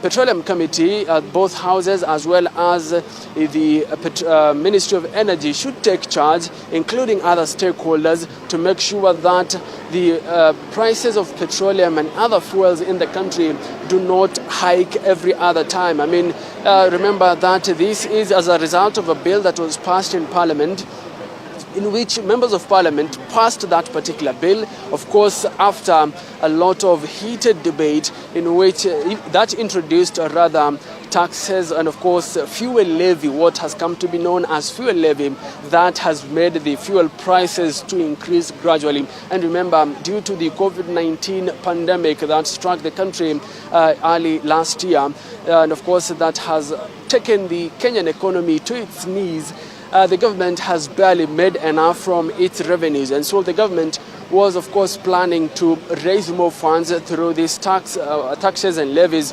especially the fuel levy, which has seen the prices of fuel go up continuously month after month, which of course has made prices of basic commodities to go up. Basic commodities such as bread and milk have been increasing, except for funds released by the National Treasury through the Parliamentary Committee on Energy. It took the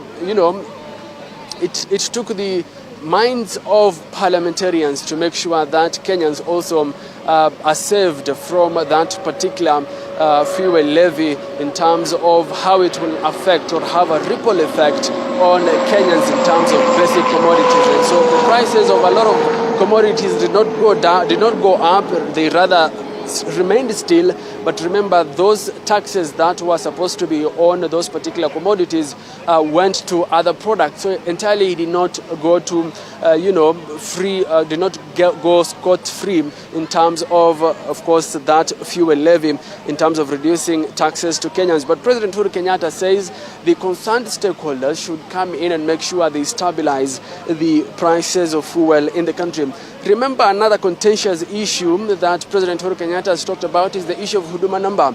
Although the president did not entirely explicitly talk about Huduma number, he talked about the digitized identity cards, which has now come to be known, and it is obvious, has come to be known as the Huduma number, which the courts halted its distribution, pending, of course, the High Court saying that the national government did not entirely assess the impact of the data protection laws and how much it will impact, of course, having Kenyans' data on that particular card and how it will be used. Remember, there have been conflicting views on that particular Huduma number, with Kenyans, a lot of Kenyans raising concerns on how it will be used, and of course the entire hypothesis that it could be used in the 2022 general election. And of course, President Uhuru Kenyatta says you may go to court as much as you want, as long as you want, but hey, this thing has to be done. And it comes, of course, in terms of, he says it is important when it comes to, of course,